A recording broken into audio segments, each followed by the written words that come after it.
Good evening. Good afternoon. How's everybody? Lovely. How are you? I'm excited to be here. Well, good. I know you are. It's case study night. Mm, absolutely, that's my favorite. I've been waiting all day. I know I was you I have. was giggling right after lunch, but I got myself under control. Well, I'm glad because I know how it is when you start giggling. It can get a Yeah, little. yeah. The faculty meeting knocked it out of me today, though. That made me quit giggling. We had a 2 hour Zoom faculty meeting today where we voted on 41 or 42 items here at the end of the year. We voted on more things today than in some whole years. Oh my gosh. Well, everybody's scrambling, trying to justify their positions going into next year, and so they don't seem to understand that that's not really going to stop the president from axing them. If you don't have any students, that's just kind of like me. If you don't have any hair, you have no need for a comb.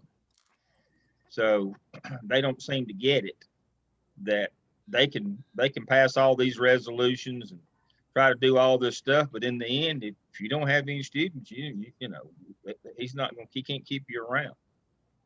So a lot of it was about trying to change policies and this and that and the other in order to you know consolidate and do other things. But in the end, no students, no work, no job. So we'll see how that goes for them. I'm betting not well, but what do I know?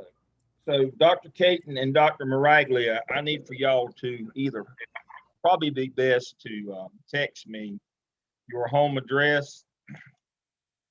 Um, I got to add to my. It's worth every penny of it too. I got to add to my one of my favorite stories yesterday, and so I went to the dungeon and I rounded y'all up some medium t-shirts. I think I've got a gray one and a, Go up there till and a she's black done. Cause I'm gonna be behind. They start. and a couple of other little items. But I found the resources book, but no law books, and so I've exhausted all of the desk copies that the publisher will give. We've got so many adjuncts, and so I called the bookstore, and the bookstore told me yesterday that me, as the professor in the course, the department chair, program coordinator, whatever my LinkedIn titles is, that they won't sell me a book because I'm not a student, that they didn't buy enough to sell me one. So this is the lady who 8 months into the job didn't know that she was supposed to order books. And so she came on the job in August. They moved her from handing out keys, which was a disaster, to the textbook shop. And she didn't know that she was supposed to order textbooks. And so everything was good. She got there in August, and the next spring in January, nobody, I do mean nobody, graduate, undergraduate, nursing, nobody had any books. And so this is the email she sent out. As you know, we made a transition. I'm new here since August. It has not gone as well as I had hoped. The only way it could have been worse is she'd burnt the building down. I mean, how do you not get this? The job description is kind of in the title, bookstore. You have to order books to sell to people, and so yeah, she was not operating under the "you're only new to lunch," and then after that, you're part of the problem, part of the solution. She thought it was a great job for 8 months, and nobody bothered her, and then couldn't figure out why everybody was mad all at one time. She didn't have any books, so now she has decided that she will, in order to make sure they have books, she won't sell books. You can't make this up. So I ordered two from Amazon, and they will be coming. Um, and when they get here, I'll just wait and mail the T-shirts and all the books at one time. I'll just mail them out in the package. And so Amazon said they ship today. I don't know how long it'll take me to get them. It's usually pretty quick. But I'll send you both of the books, T-shirts, and I think a cup and a bag and a little appointment book that looks like this. It's not an appointment, it's just a little pad that looks like this.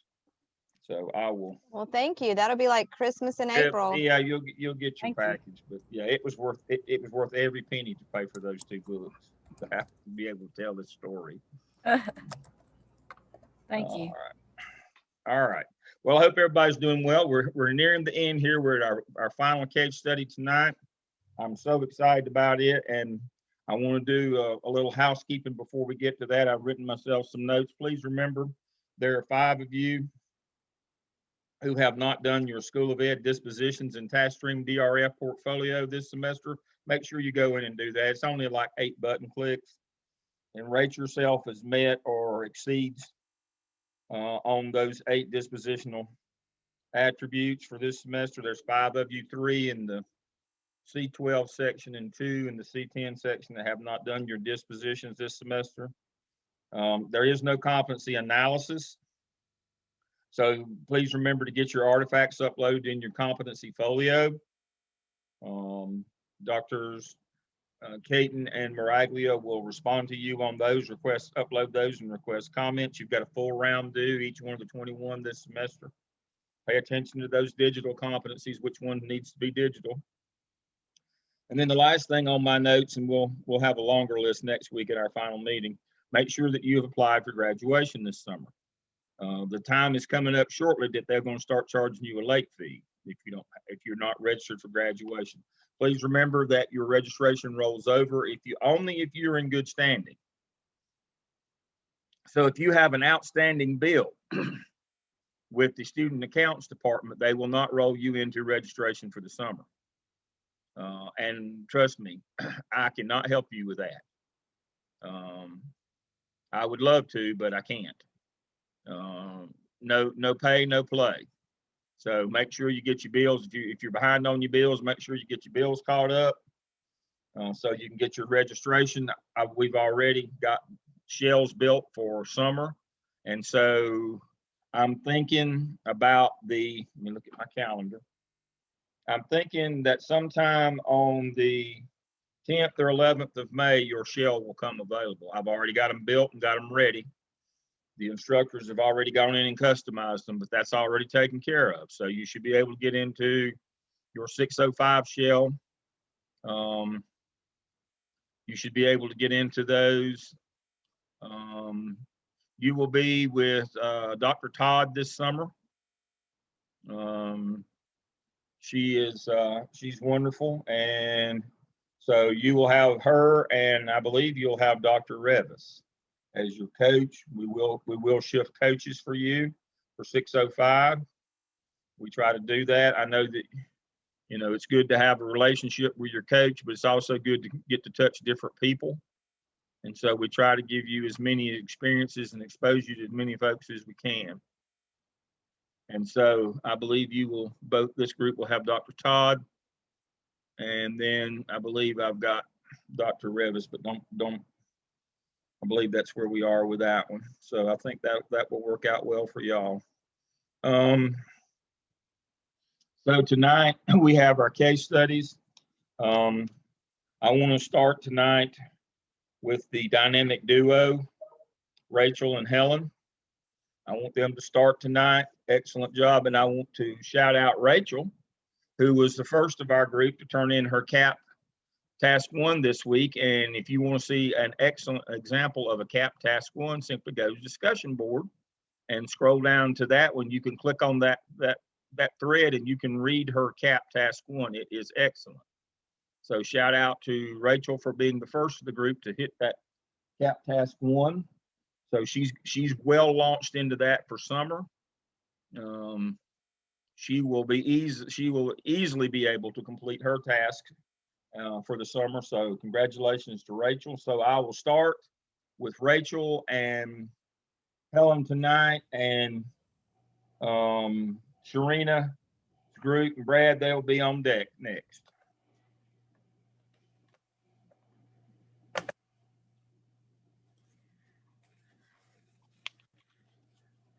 All right, so we have our last case study 4, which is presented as an inclusion study called Success for All or Success for Some.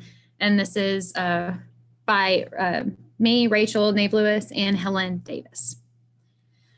So first, we kind of looked over the information and we looked at relevant information versus non-relevant information. And we felt like the case is actually built on the negligence of the principal and her lack of knowledge and no instructional practices and follow through.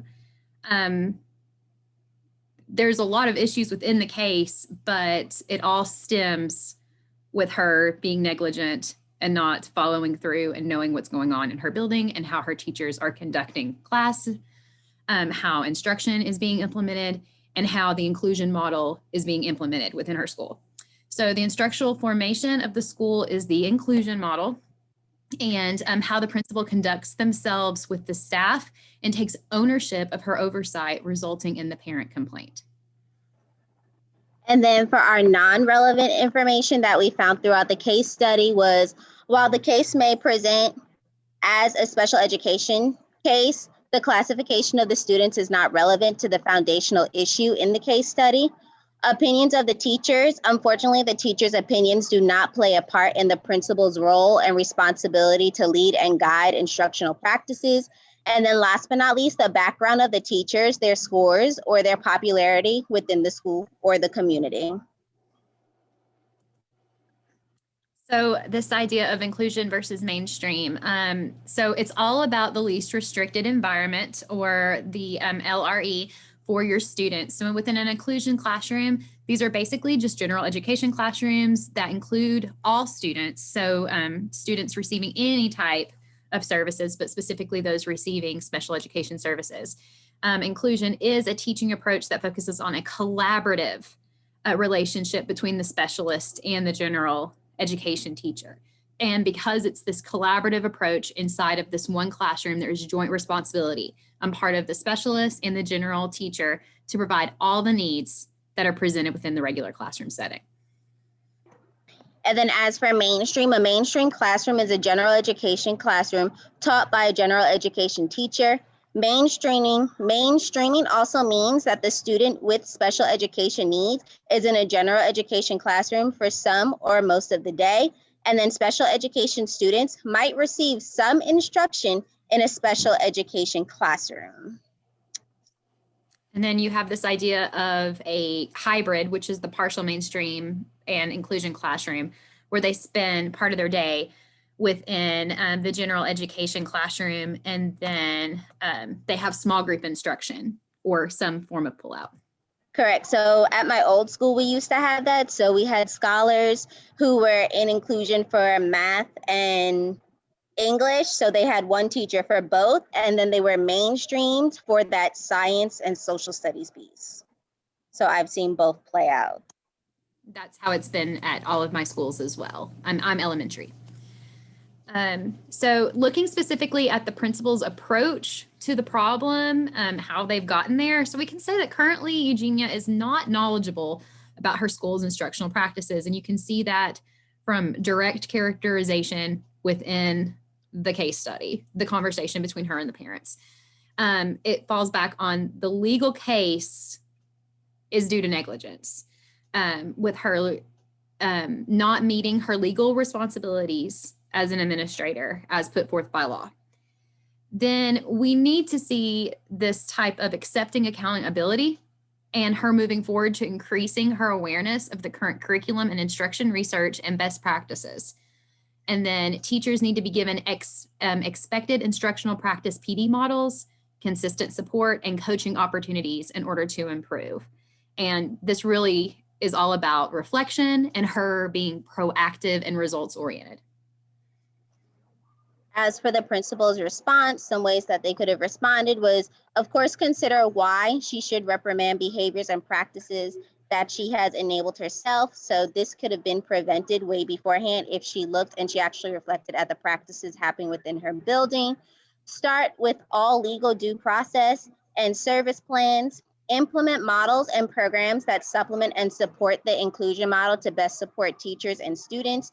Ensure all stakeholders are aware of the school's inclusion model and the benefits it gives all learners. And lastly, take responsibility for the school's instructional practices and be proactive. So I remember the first time I was assigned an inclusion class, because now all my classes are co-taught for the most part. I didn't know anything about EC.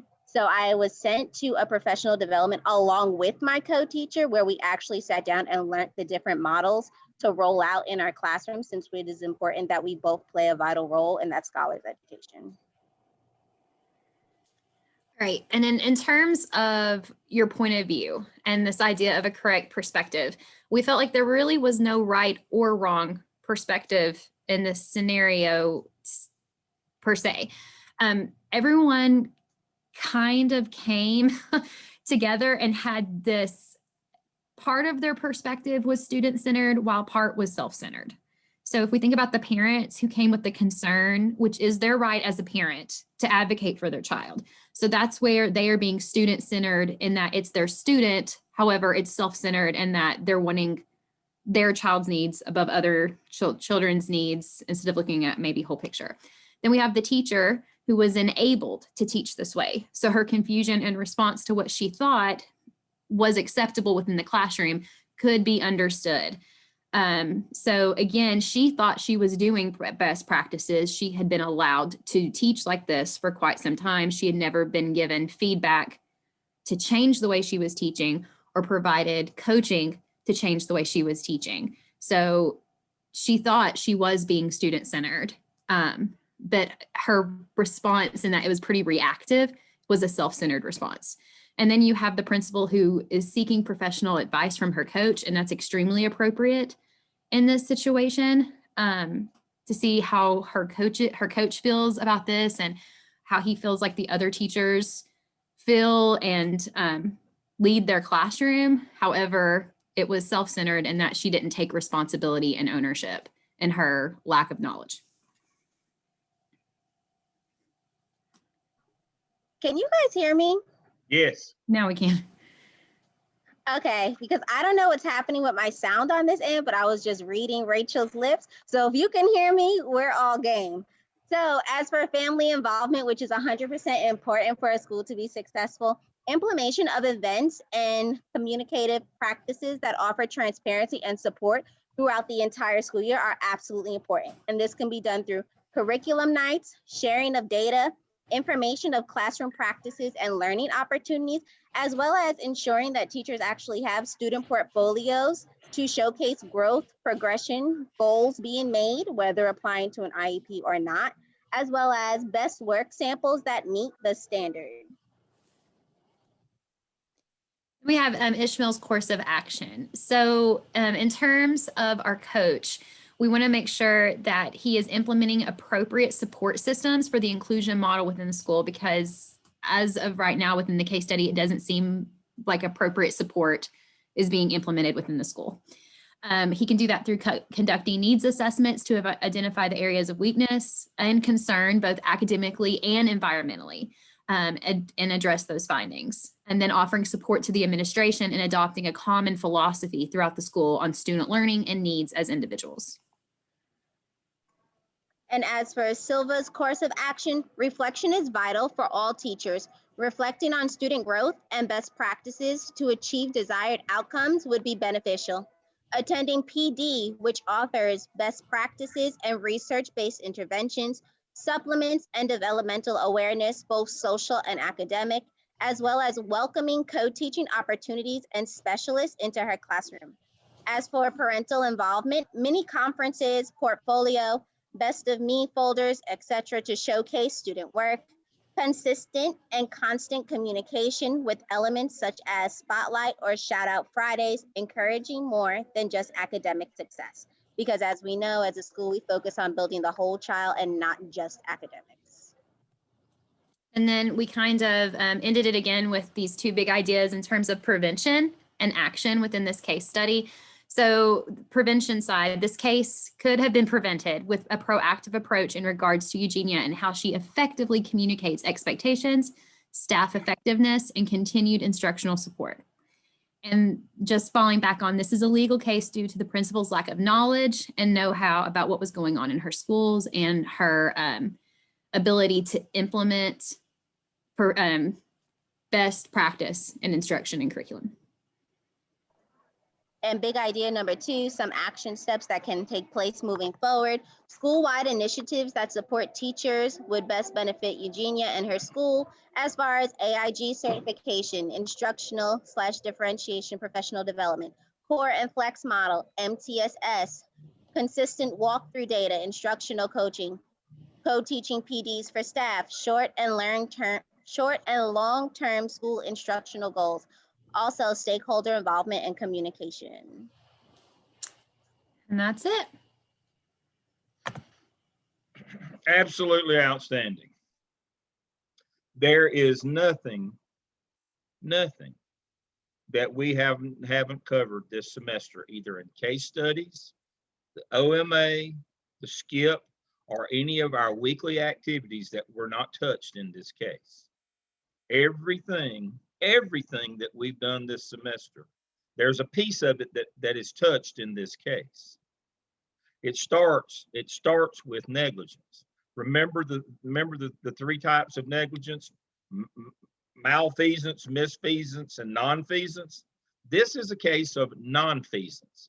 Usually what we see is malfeasance. We did something wrong intentionally, kind of like, you know, in the case of Willie and Jimmy, the principal threatened them and did something. She malpracticed on them, but it was malfeasance. She did something wrong knowing it was wrong.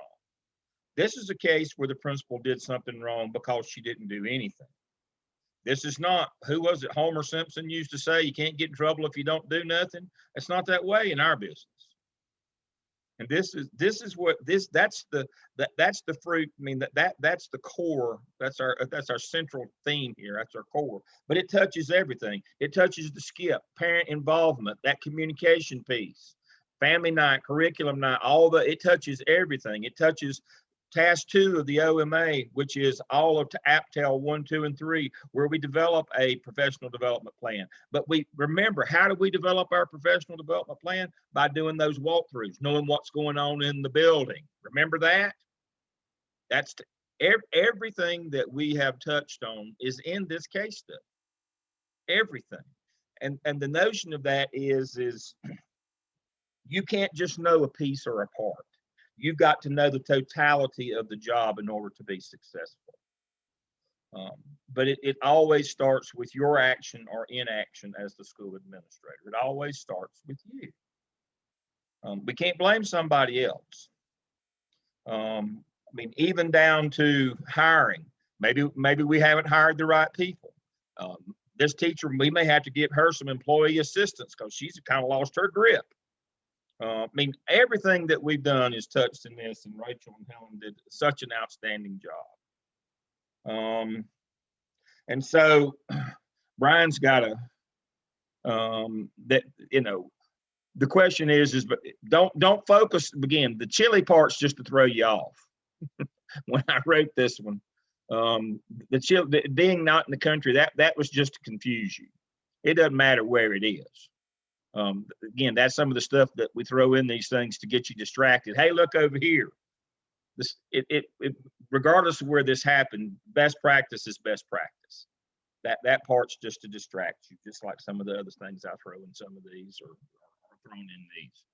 But this one is all about principal didn't know what was going on in the classrooms, weren't communicating with teachers, wasn't doing professional development, wasn't communicating with parents. Parents had every right to complain. We've got FERPA in there. They're coming in and talking about this kid and that kid. Why is my kid teaching Jimmy? Everybody knows Jimmy's an idiot. You know, all that kind of stuff.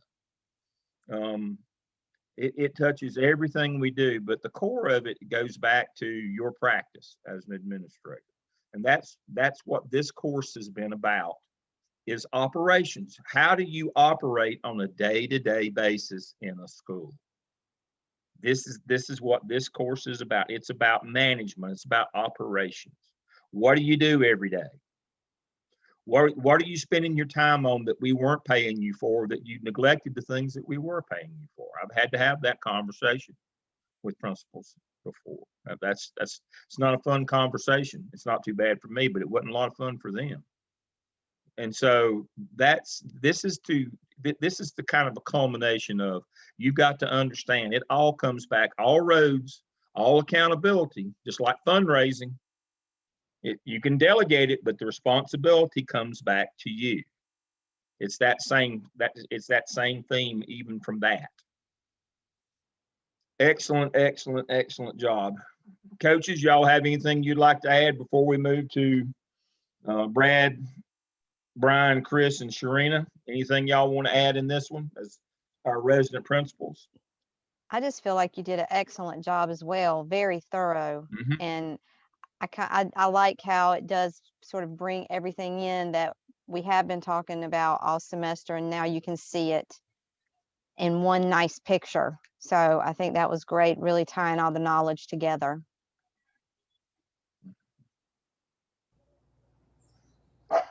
I agree. I have nothing else to add. Great. All right, group 2, fire away. All right, I'm gonna share my screen here. All right. Okay, let's see if we can get started here. All right, can everybody see that okay? Yes. All right, so we're gonna go ahead and get started. So the first slide is just the background of the case, which we all had, understanding that there was a complaint from the parents about the instruction that was occurring in the classroom, and then just briefly talking about how the administrator approached the teacher about it, and then the follow-up pieces. So moving right on. So the first question was, how might the principal approach this and future meetings with her teachers? Was it necessary to choose one approach over the other? So this is a case of inclusion versus mainstreaming. It is inclusion.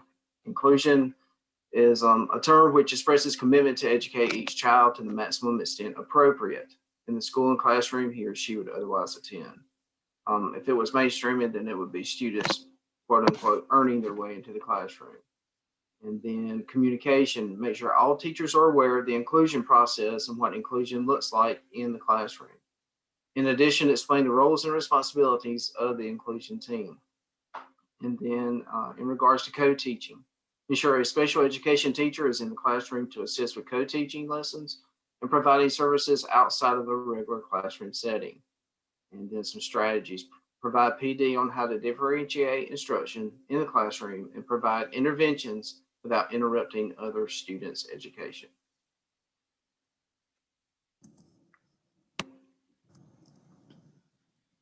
For question 2, we looked at Eugenia's path from 2 different perspectives, starting with the teaching approach of talking with the teachers. So her decision to meet with the teachers at the end of the narrative was a step in the right direction. There seems to be a disconnect in the perspectives of what and how inclusion looks like within their school community. And it mentioned the school's mission statement, which stuck out to us. And I kind of used that as the idea to leverage when she meet with teachers, what she should focus on. So we discussed talking about Eugenia having teachers kind of break down the mission statement, thinking about the language in it and what that means for their school. So when I walk into an inclusion classroom in our building, this is what I should see. This is what it should look like. I think the different outlooks on inclusion from the teachers would kind of give her perspective on defining inclusion in their school. She has some teachers that were raising some great points and great issues, but it's more so about defining that perspective cohesively in a collaborative effort that refers back to their school's mission statement. Also thinking about any special education teachers or specialists that she has in the building and how they need to be a part of that conversation and defining that inclusive environment. Within that time frame, also, they should be discussing expectations for classroom routines and instructional strategies. So if they're using MTSS, AIG, small groups, differentiating instruction, kind of defining what those things will be within their school community, as well as setting kind of a framework. So when she finally gets into classrooms, what do observations look like? How are those observations going to be informed? And that will also provide her with good data points to refer back to. So when she's met with a group of parents or she's having a parent meeting, she's not looking confused or not sharing any information. She should be able to defend her school and what's happening in the classroom if she spent more time in the classroom. So this will kind of help her develop her practice as a school principal, as well as plan a professional development calendar for her teachers based off of what she's seeing. Also, once she has a clear path towards improvement in the school community, she can now meet with parents and talk about what the inclusion learning environment looks like in the school and sharing out what she met with teachers to discuss. I feel like a lot of the times there's a disconnect between teachers and parents and school leaders. So this will allow her the time to kind of define her path with parents of how those children in that environment will be educated, because she's already defined that with her teachers. She can also strategize with parents using the framework that she came up with her teachers, and also share out this new perspective of what inclusion is in their building. Lastly, when meeting with the parents, I feel like she should close out the meeting going back to the mission statement. So when she met with teachers, she started with the mission of the school, but you want parents to kind of buy into your school community. You want them to know that your mission is what you're doing on a day-to-day basis. So ending off that meeting with the parents with the mission statement is going to actually help define the school, so she can actually get parents to buy into this new and inclusive model that they're setting for the school, and great things should start happening.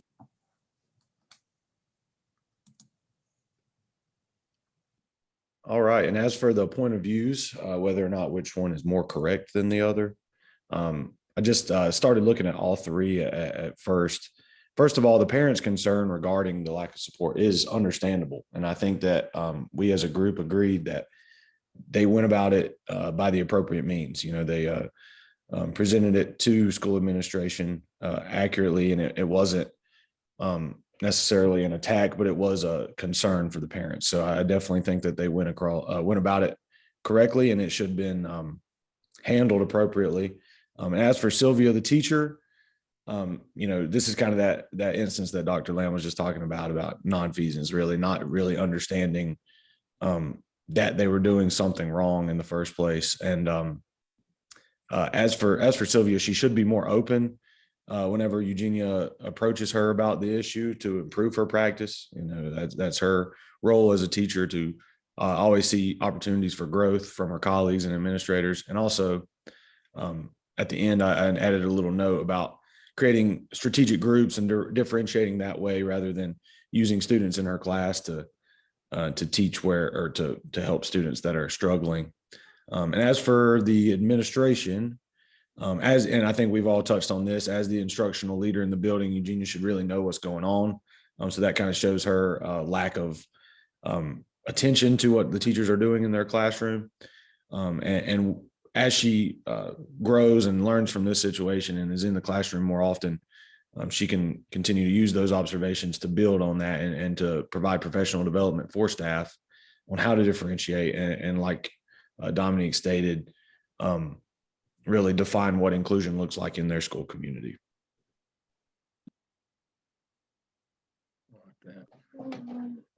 What kind of collaboration from the children's families might the principal and the teachers propose in order to improve the inclusive education program, encourage and appreciation for diversity, and stimulate learning for all the students at the school? One thing that we talked about was curriculum nights, being able to present the content, best practices and strategies, show data to support research, explain the inclusive classroom and the benefits, allow students to present projects and assignments. Parent volunteers, encourage parents to participate in educating their children. They can assist with stations and differentiating instruction. This will increase student success. Help parents deal with homework, develop methods or strategies with parents to help reinforce their students' learning. Quarterly parent-teacher conferences, it could be phone, virtual, or in person, discuss updates on standards, class setup, students' progress, areas of strength and weakness. Develop an individualized plan for student success and allow parents to give feedback. Also, send in letters to parents, inform them on the updates and what is happening inside the classroom and present students' work. And then what should Shishman do as a technical coordinator? Ensure IEPs are being followed and adhered to. Observe and work with teachers to improve their instruction and identify areas that needed changing and improvement. Like what instructional strategies are proven and incorporate best practices into the classroom. Improve and guide curriculum and work with students, go into the classroom, pull groups, work with students to assess student performance and progress, and then work with parents to find programs, services, and resources that can help their students, and also hold a professional development and training program to ensure that best practices are being followed and to provide some consistency with the varying perspectives in the school.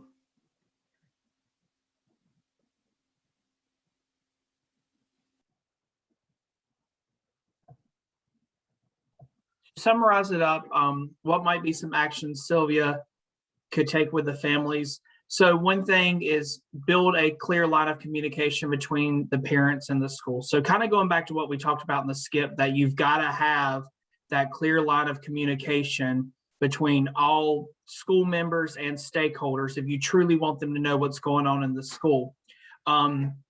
Going back to holding those curriculum nights where teachers can share with parents what their child is learning.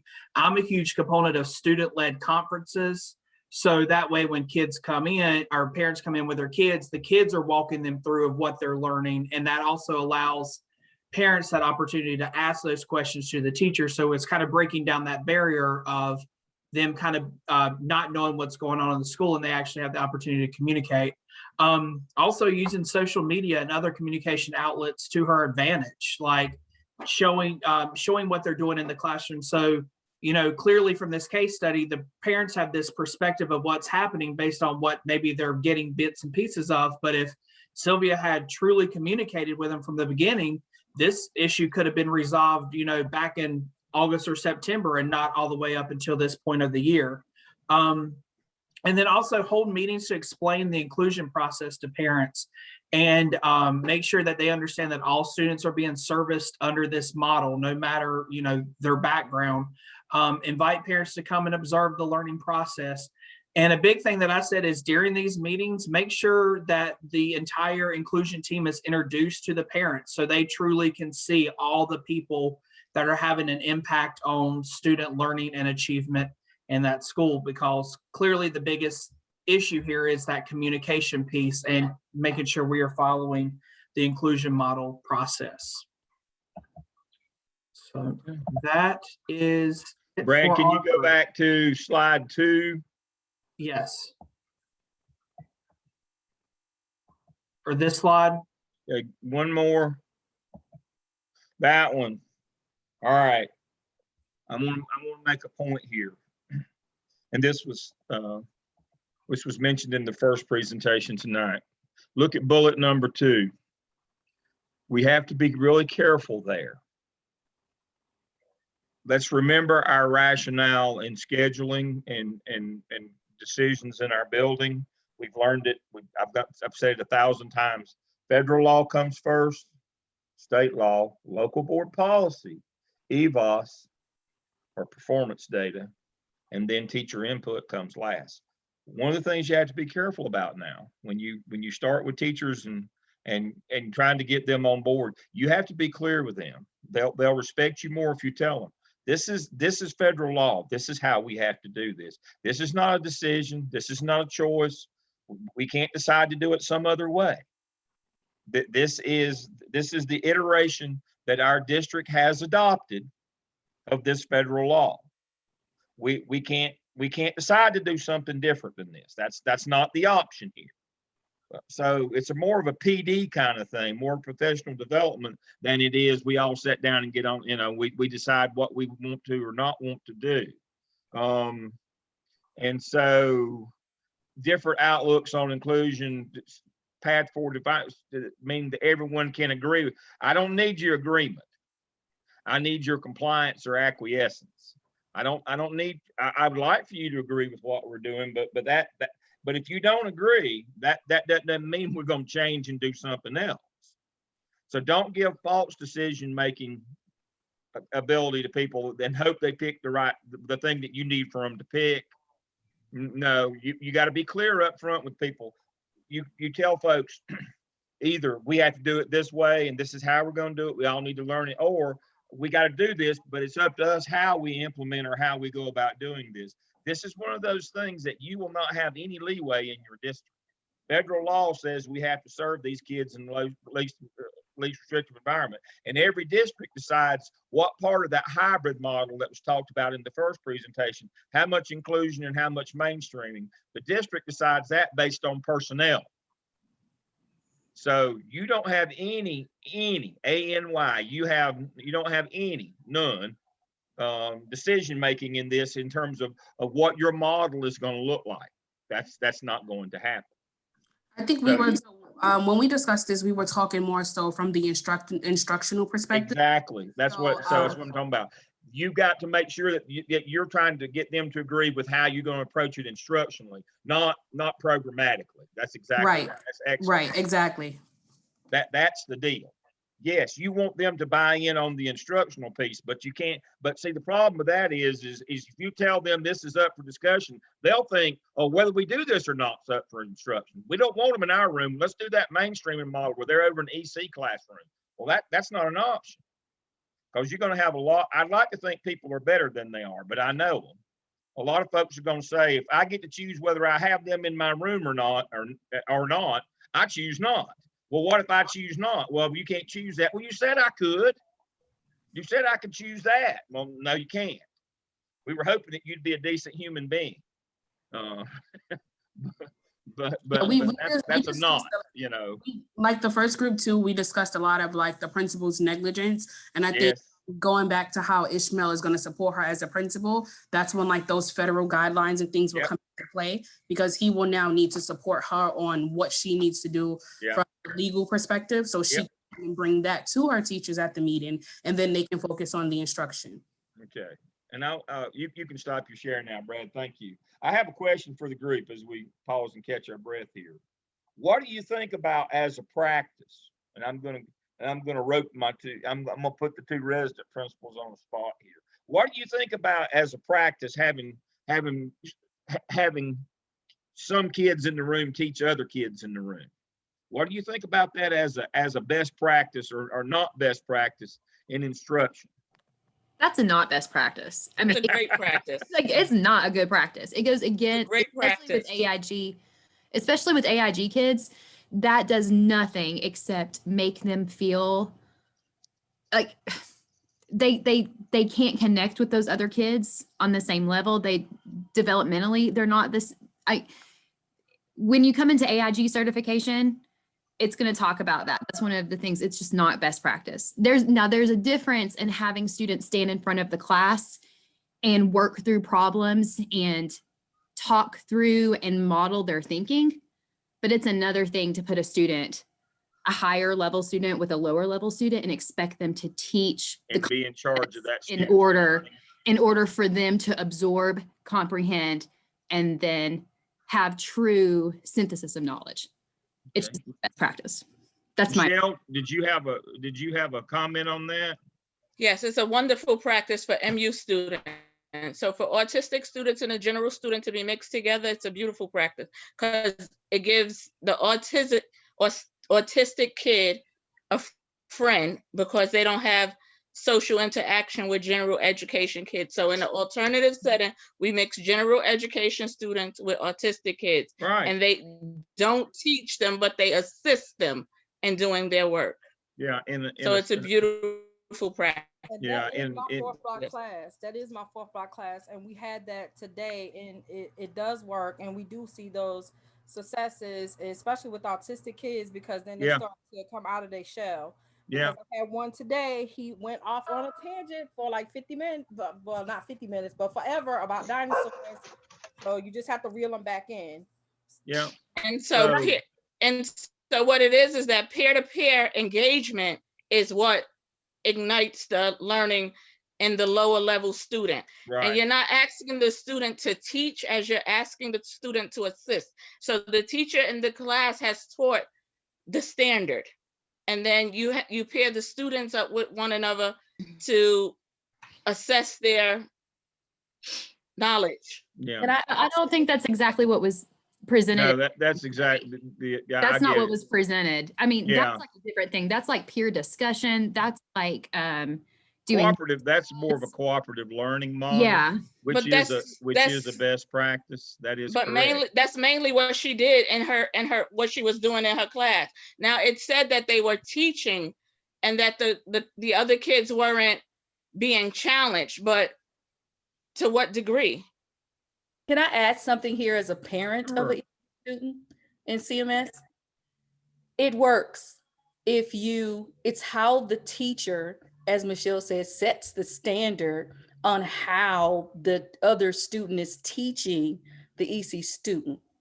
I would like to add that, because if it's how the teacher pairs, number one.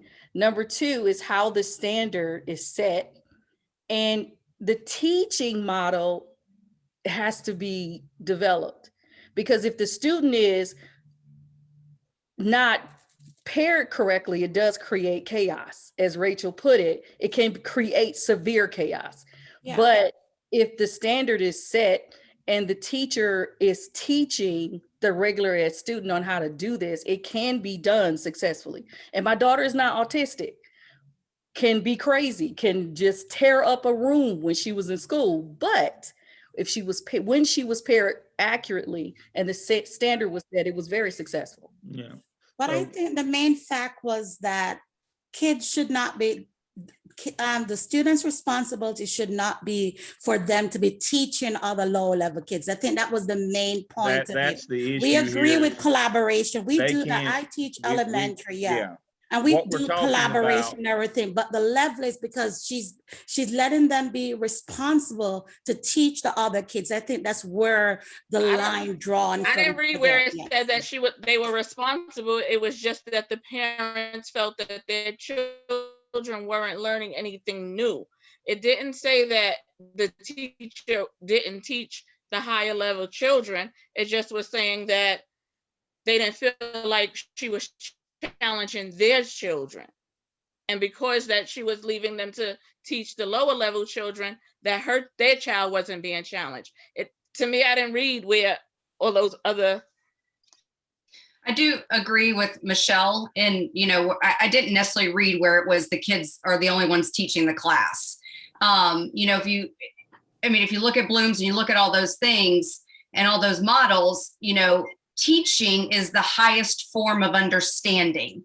So in certain instances, it's a great formative assessment tool for a teacher to teach the standard and then have the students then try, again, talk about it, teach each other so they can go around to kind of assess, do they understand that, that content or that standard? Are they achieving mastery in that area? So I don't know about anyone else's county, but we're doing a big grading shift into mastery and standards-based grading and all of those pieces. So, for us, that's going to be a really great tool, students being able to kind of, again, teach each other some of these things to see, again, are they understanding this content? Are they mastering the content? Am I able to differentiate now and move them on because they have taught, that part of it and they understand it. And then again, we'll have to differentiate some instruction for other kids who are not there yet.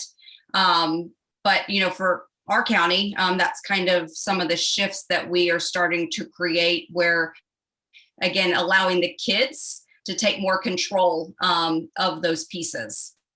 Dr. Lamb, is that why the inclusion teacher in that process is important as well, not just a regular ed teacher? Oh, absolutely. But now what let's be clear here. What Rachel is pointing out is AIG is a federal program. Everybody understands that AIG is a federal program, just like EC is a federal program. And what she's pointing out, and she's absolutely correct, is it is not part of their IEP, and it is not part of the standard plan for AIG kids to teach anybody else's child. It creates such a great level of frustration. I'm sorry, AIG certified. I do all of that. I have a kid who's autistic and AIG. It causes so much frustration. And so you got to be careful. Again, remember, federal law comes first. We not only have to make sure that the needs of the EC kids are being met in that classroom, but we can't at the same time violate the rights and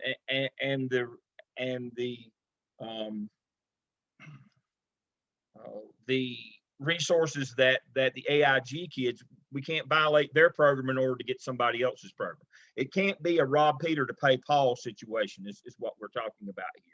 But again, it goes back to that bullet too. We have to sit down and figure out what is the best practice, how we're going to do this in a classroom. But understanding that we can't decide to do something that while it may benefit certain kids in the room, it violates federal law in terms of the audit about what these kids are supposed to get. Remember, when we did our task 1 of the OMA, we did an audit of all of our special POPs federal program and what they were supposed to get. Well, but we can't violate that for the AIG kids to make sure that the EC kids on the other end get what they get. Again, it goes back to that federal law. Now, we can talk about certain situations where it can be good, bad, or indifferent, or it's how we go. But again, we got to go back to the law. And AIG is pretty clear that you're not supposed to do this. It's not Dale's opinion or Rachel's opinion. AIG is pretty clear that you're not supposed to do this. It's not really an option. Now, we can do cooperative learning. We can do a lot of different things. But a no-no for AIG is having them teach other kids. That can't be their enrichment. They're supposed to get enriched, not be the enrichment. So this case actually violates that federal law for if those kids are identified AIG, that's against the law for them to be doing this, is what Rachel is pointing out. That's that piece of federal law comes first. That's where, but it's federal law not only for the EC kids, but the AIG kids are covered by that same law. So you can't benefit one group at the expense of the other. You got to remember your law now. Federal law comes first. That's why I want to point this out. So now, I could tell you a 1,000 personal, stories from my career. I could even tell you one from my own educational experience, but I'm going to leave it with the law says you can't do this to AIG kids. You need to understand that. Again, go back and make sure that when you start looking at any program, you look at the law that underpins it, especially if it's a federal program. There isn't any wiggle room on federal programs. Federal law comes first, then state law, then local board policy, which is a lot of times is an interpretation of that state and federal law, how we're going to do it at our district. EVOS, performance, and only then teacher input. But we got to go through our steps each time, and we always got to start with federal law. Having AIG kids teach other kids violates their rights. It's not in their program plan for them to do that. It expressly says that you shouldn't be doing that with them. So whether we like it or dislike it, again, it's not our opinion. We go back to what the law says. So that's the point that needs to be made right there. All right, principals, you weigh in now.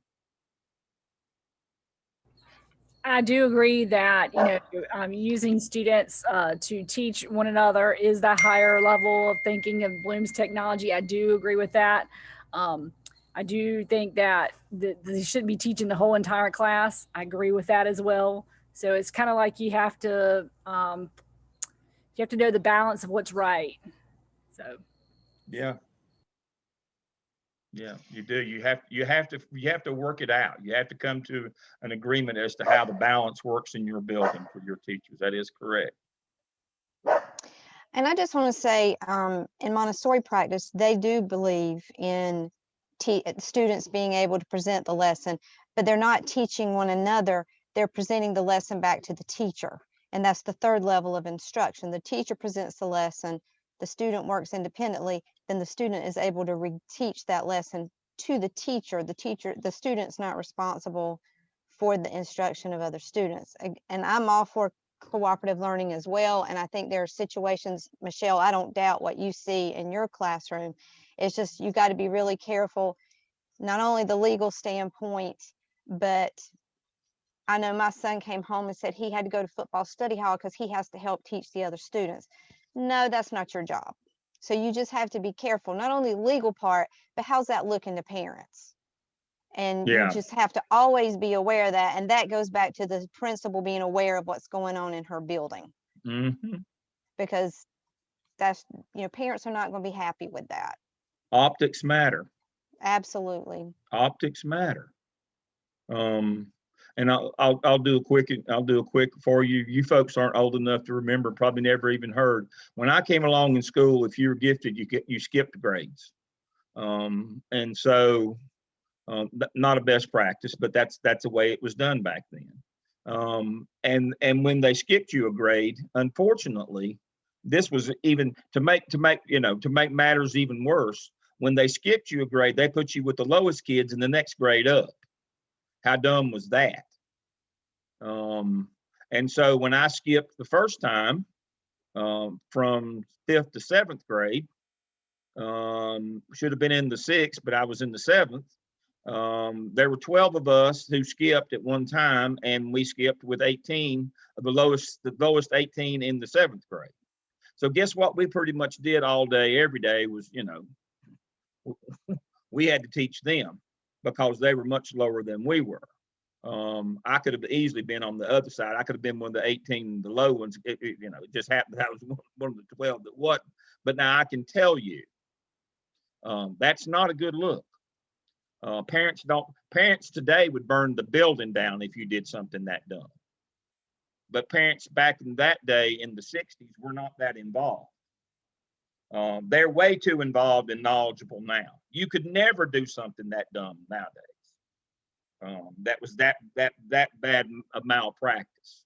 You could never get away with that. Not because it's bad practice, but because the community, social media, with the information that's out there, they'd burn you out. I mean, you wouldn't last a week if you were to do something that dumb. So optics matter. Parents know what's going on. They're educated. They're consumers of information, and that's a big piece of this as well. That's a big piece as well. All right, we're moving on now. Let's see who's next on the hit parade here. I'd like to see Cassandra, Megan, Yolanda, Monique, and Kim.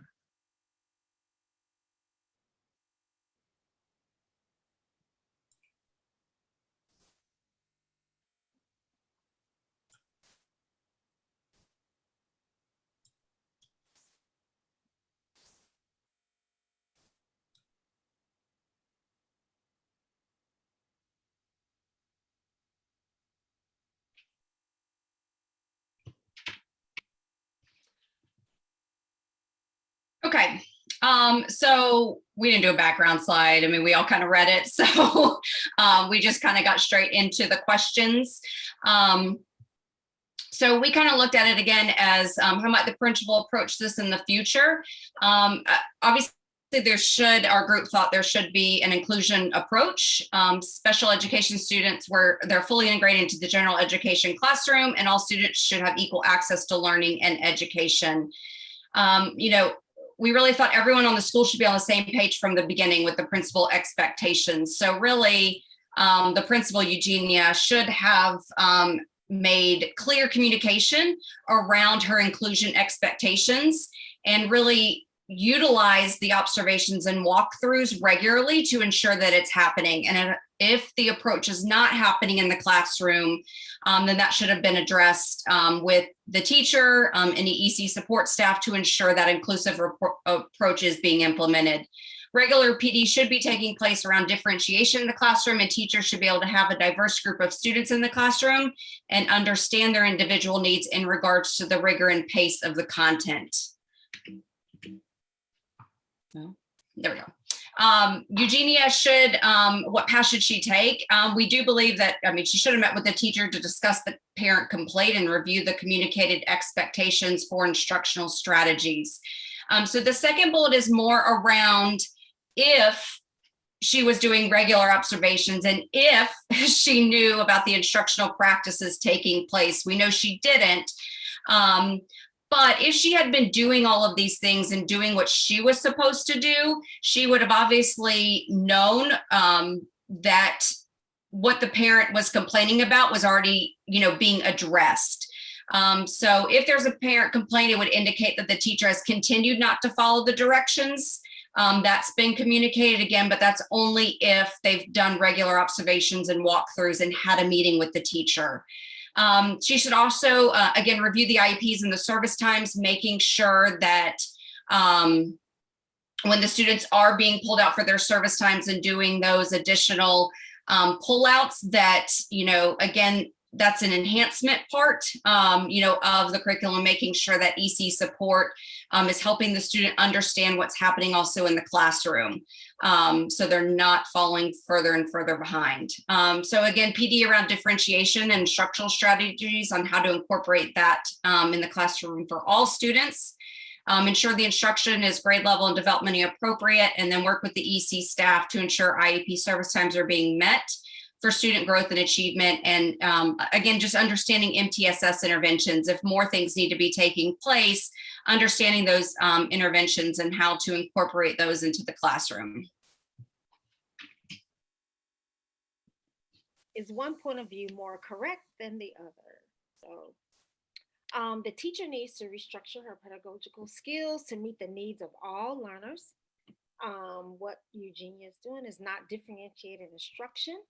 What is happening here is that the learner's progression is being stifled and that the higher achieving students are expected to teach the lower performing student in which no one is winning.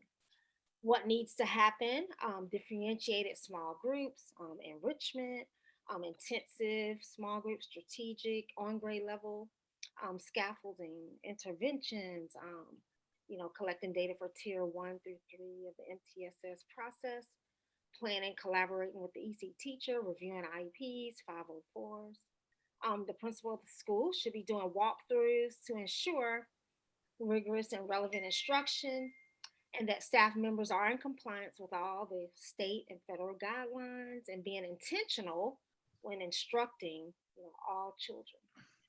The principal should also be providing PD on best practices, the MTSS process, differentiating instruction, and other trainings, that would be beneficial to teachers and staff. The parents do have valid concerns for their children's education.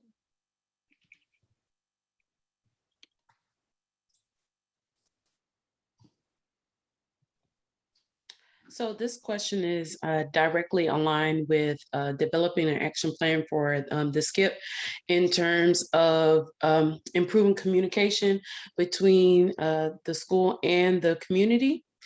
So some things that they can do to collaborate with the children's families. They can do a curriculum night.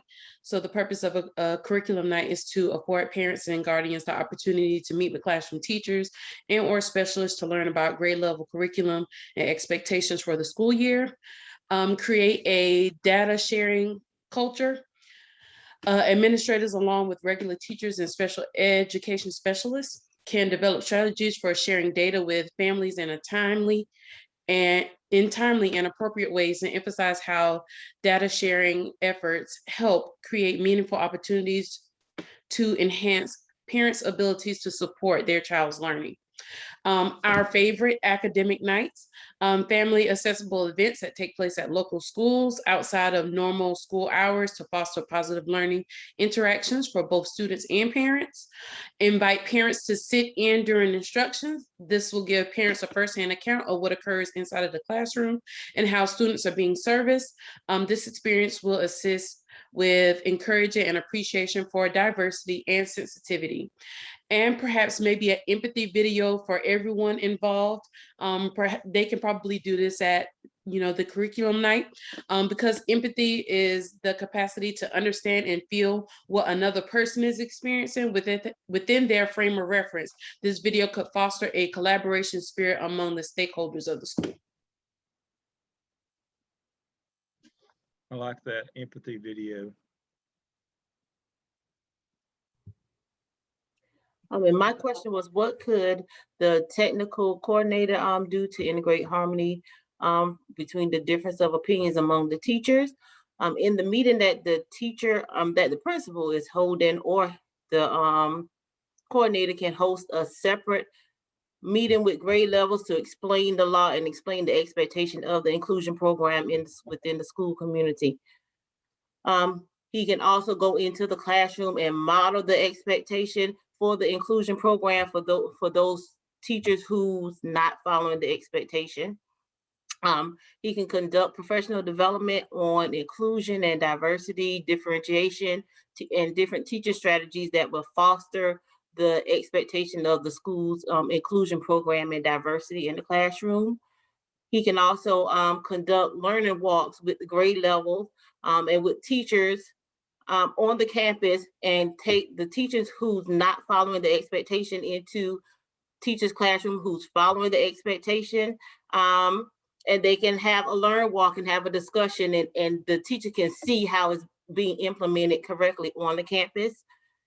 He can also meet with the teachers of the special needs students, I mean, not the teachers, the parents of the special needs students, to get their opinion and their feedback on how they feel about their child being in that classroom or with the program.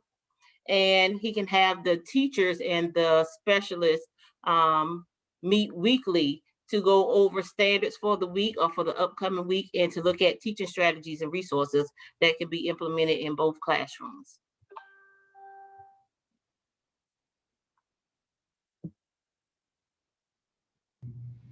Our group also discussed the actions that Sylvia could take with the families of the children in question in order to learn and share the achievements and experiences that they've observed among the children. And the first one that was discussed was for her to meet with the principal to discuss adding or hiring additional personnel, such as an instructional coach, a co-teacher, teacher assistant, or even having volunteers to come in. In terms of the instructional coach, if you can't hire someone from the school, definitely utilize, if you have district level instructional coaches, you can request that they come in. I've also seen in some schools where part-time tutors have been hired, retired teachers, to come in to push into the classrooms to help. Also meet with the families to share the daily schedule, lesson plans, pacing guides, the classroom newsletter, and the classroom webpage, because those are great sources of information for parents. Curriculum nights, we've talked about that, but making sure that you're including hands-on activities for parents, similar to the activities that are taking place in the classrooms, and have them to practice doing cooperative learning and what that looks like. Display student work both inside and outside of the classroom. And then also have parent conferences to where she is sharing their child's work, which includes a work portfolio, so that you can see the progress over time.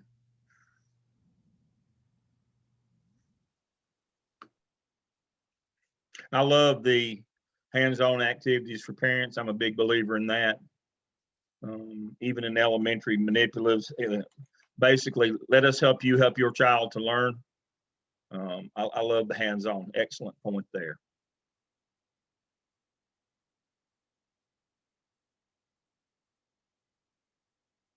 All right. All right. I have a question for the group now.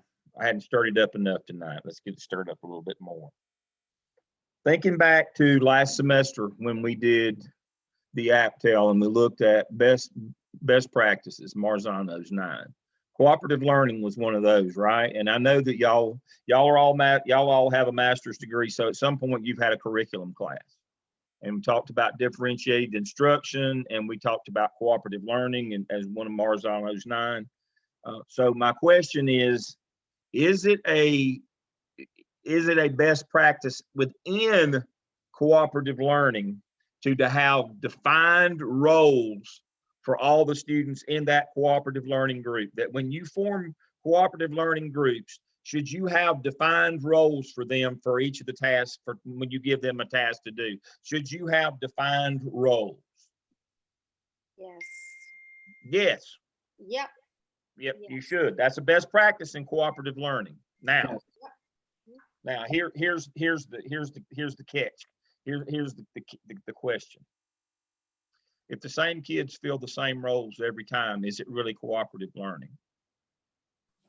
It is not. There you go. Therein lies our. It's kind of interesting. Pardon? Go ahead, Brad. I was just going to say it's interesting. Yeah, that if you look at our evaluation, there's actually a place on our evaluation And to move from one is about the teacher creating the roles. And then the next one is about the students creating the roles in their group. So that way you have that differentiation piece happening. There you go. There you go. There's our curriculum wizard over there. But that's exactly right. That's exactly right. The teacher creates the roles, but then kids have to create them. But if the kids has the same role every time, it's not cooperative learning. It's actually in the evaluation model. That is correct. So we have to be very careful. One of the things that I used to do with my wife, who is a curriculum instruction specialist, she's obviously the brains of the outfit. One of the things that I used to sit and do with her is we would do all these cooperative activities, and we would set and design all the different roles, and then the grading rubrics to go. This was non-traditional work product that wasn't, you know, a test kind of thing. They were evaluated on a product. This, again, this was all gifted kids in an IB school, all gifted, every one of them. And so the notion here was even with kids who are all at you know, the ultimate level, you still have to make sure that you change the roles all the time, even in a situation like that, and that you have well-defined roles. But you're exactly right. We did the initial, once you come up with a new project, we would do the initial, but you're exactly right. The next step was they design the next level. That's exactly right. And so we had the initial one with the grading rubric with it, but then they had to do that on from there. But even if you're working with kids on the same level, they cannot portray the same role each time in their cooperative group. If you do, it's not cooperative learning, and you're not doing it's not differentiated instruction. That is correct. Brad's a lot more eloquent than me. He's our resident curriculum specialist here, but that's exactly right. So we got to be careful on that piece as well. These are things that we're all supposed to know. So we have to be really, really, really careful there. Principals, you want to chime in before we move on? Excellent presentation. The only thing I want to say is I know a couple of people or a couple of groups have mentioned modeling and in different aspects of that, from the teacher modeling in the classroom to parents to the principal modeling. And I think that needs to be certainly something that's at all levels. The principal needs to model what she wants to see in the building, what the expectations are, and then it just needs to trickle down and include the parents in that as well, so they can see what the expectation is at the school. Mm-hmm. Yeah, I like that. That goes back to the second presentation, and that we got to get together and decide what it's going to look like. And then, yeah, that's that modeling piece. We don't get together and decide if we're going to do it or not. That's above our pay grade. But we get to decide what we can figure out what it's supposed to look like, and we have to make that distinction. You can't decide whether we're going to do this or not, but we can decide how we're going to do it. And you have to make sure that teachers understand that it's not yes or no. It's how we're going to do it. That's why we're meeting. And that's that modeling piece that comes in there as well. All right. Evan, Latasha, Robbie.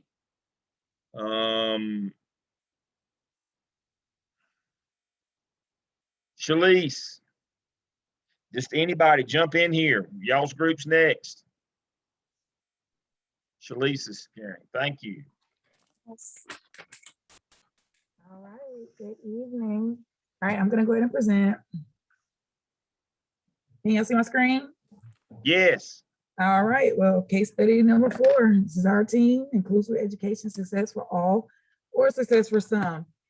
All right, and yes, we've heard the background information. You know, parents felt, of course, that while the teacher focused more on the special needs children, that their children were lacking instruction. You know, the principal listened to the concerns, spoke with the coach to help her understand the problem and what to do next. Teacher, you know, stated that she's happy to be at a school that allows for experience in her classroom and is used as a platform for the students to be able to do peer-to-peer instruction, which means they're learning because you're learning the most when you're able to teach others. Teacher was upset by the concerns because she felt that she was doing the right thing. Question number 1. How might the principal approach this in future meetings with her teachers? Is it necessary to choose one approach over the other one? Before Eugenia can do anything, she has to make sure that she is aware of current practices and policies and procedures, as well as the law for special education, so that way she's able to share accurate information with her teachers. All the groups have already established that she was negligent in this part, in her duties as principal with this part, and then choosing one approach over the other one. Um, what it really depends on the severity of the disabilities of the children that's in each class. The first thing that she needs to do is to make sure, and she would need to probably work not only with the specialist, but also the the other lead person and the teachers in the classroom, and especially the IEP team, to make sure that they're following the placement guidelines that's outlined in each student's individual IEP, to make sure that they're in the correct placement. Okay, so I'm going to pick up from what Latasha just said. What is the path that Eugenia should take? And we kind of looked at it two ways, like when she's addressing the parents, maybe she could say, our school promotes an inclusive environment, and maybe just give the parents some more information what that means. Like, all students have the right to attend school with their peers, even if they have some type of learning disability. They have to receive it in the least restrictive environment. And based on the IDEA, it says that children who receive special education should learn in the least restrictive environment. And this means that they should spend as much time as possible with peers who do not receive special education. So she wanted to tell them that in the beginning of our meeting, to say, you know what? Although our mission statement might say something with collaboration and working together and promoting equity across, but she want to make sure that our environment is inclusive and we follow that model. So she wants to tell the parents that. Another thing that we looked at is meeting with the specialists, the head specialists, and just teachers in a whole, have a staff meeting, maybe do some professional development. And this is where she can review the following services and expectations. And in the first place, all of this should have been done like in the beginning of the school year. We just pointed out, I'm sure the other team said, all of this is negligent. She did not know what's going on in our building. So because of that, it's like she's correcting everything now, when it's not that it's too late, but like way behind. She should have dealt with it. So she will review the IEP information, AIG information. And we just said that federal law must always be in front. We know the teacher's intention might have been good, and that is why she maybe felt frustrated, or she maybe felt as if she, like the principal was on her, but both of them were at fault. Yes, we know collaboration works, but it's not the job of AIG students to be teaching other students. So the best thing to do is to review all this information with teachers, and even meeting with parents to kind of say, this is what we have, this is our plan, this is what we have to follow. The main purpose again is to ensure that the IEPs are being met, making sure that all AIG students and intervention also look at the MTSS process, because we know that for those kids to be getting service, maybe pull out or getting help from their peers, what about the MTSS process? This is where maybe we can say, they're getting this service in the classroom, what type of intervention the teacher is providing, also what type of assistance they're getting from their IEP teachers and so on. So we want to make sure that all these are covered and they're getting the proper training. Okay. All right, is one point of view more correct than the other? No, why? They both are correct and should be incorporated together in each learning environment. Parents, of course, were concerned and did the right thing by expressing their concern. The teacher felt like she was doing the right thing, but needs to be able to take constructive criticism for the overall betterment of all students involved. The principal has to know what is going on in their building by doing observations, walkthroughs, etc., just like the other group said. The specialist teacher should work with regular education teachers to meet the educational needs of the students in regular education classroom. Inclusion in the classroom requires an educator to consider the entire student body and individual students simultaneously to plan for the learning needs and to address the curriculum. An educator's first priority is to ensure a coherent and thoughtful curriculum that incorporates the development and cognitive level of the student body.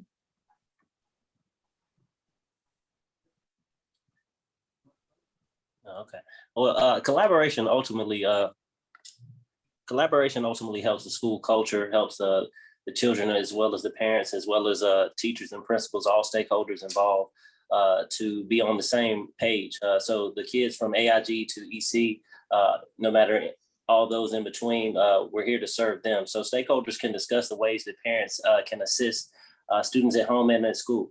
But parents share with educators their child's habits, routines, responsibilities, and we can better learn from this in order to assist these kids. But ultimately, these AIG kids don't need to necessarily be teaching these EC kids, more so tutoring them in that capacity when they have mastery skills or display mastery skills in order to necessarily boost those. But that's neither here nor there at this particular time. The school can hold and advertise family nights through curriculum night, data dive, especially in these magnet schools, STEAM nights, or in any other type of school, in order to promote the arts as well as science, technology, engineering, and math, and to get that diversity within that educational atmosphere as well as within the culture of the school, and other activities that inform parents on student progress. Ultimately, the progress of the students and their growth is what we're trying to see no matter what level that they're on.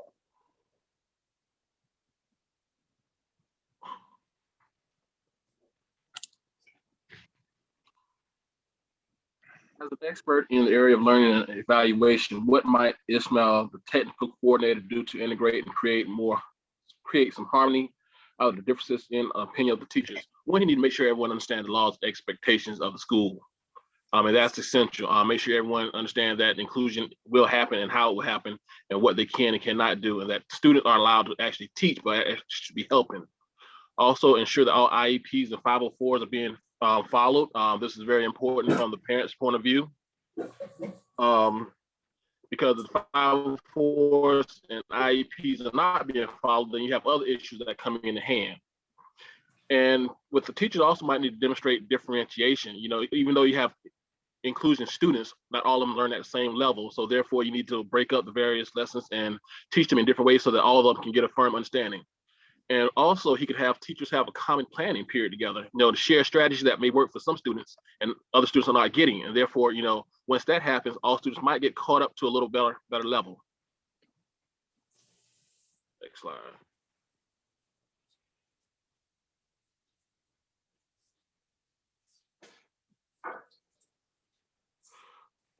What actions might Sylvia take with the families of the children in question in order to learn and share the achievements and experiences they have observed among the children? First of all, she might need to explain how inclusion helps their children as well. It's not just the special needs children. The job of the school is to educate the child fully, and one of them is, their ability to help other people. Provide research and data that supports inclusion, because numbers don't lie. Once they see the numbers and how it helps their student as well as the inclusion students, that might give some ease to the parents, let them know that their children are not being neglected, but they're actually learning as well. Share the intangible gains for all students, how it's helping everyone.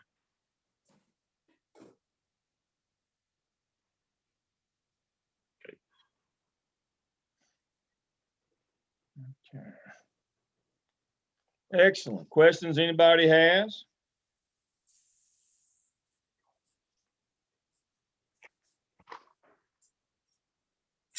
Just one more thing, Dr. Lamb, also with Eugenia, she should have been more knowledgeable about what was going on in the school, because this is going to affect her funding if they're not following the law. There you go. I thank you. I'm going to follow up. I'm going to talk about money when we get to the life. That's exactly right.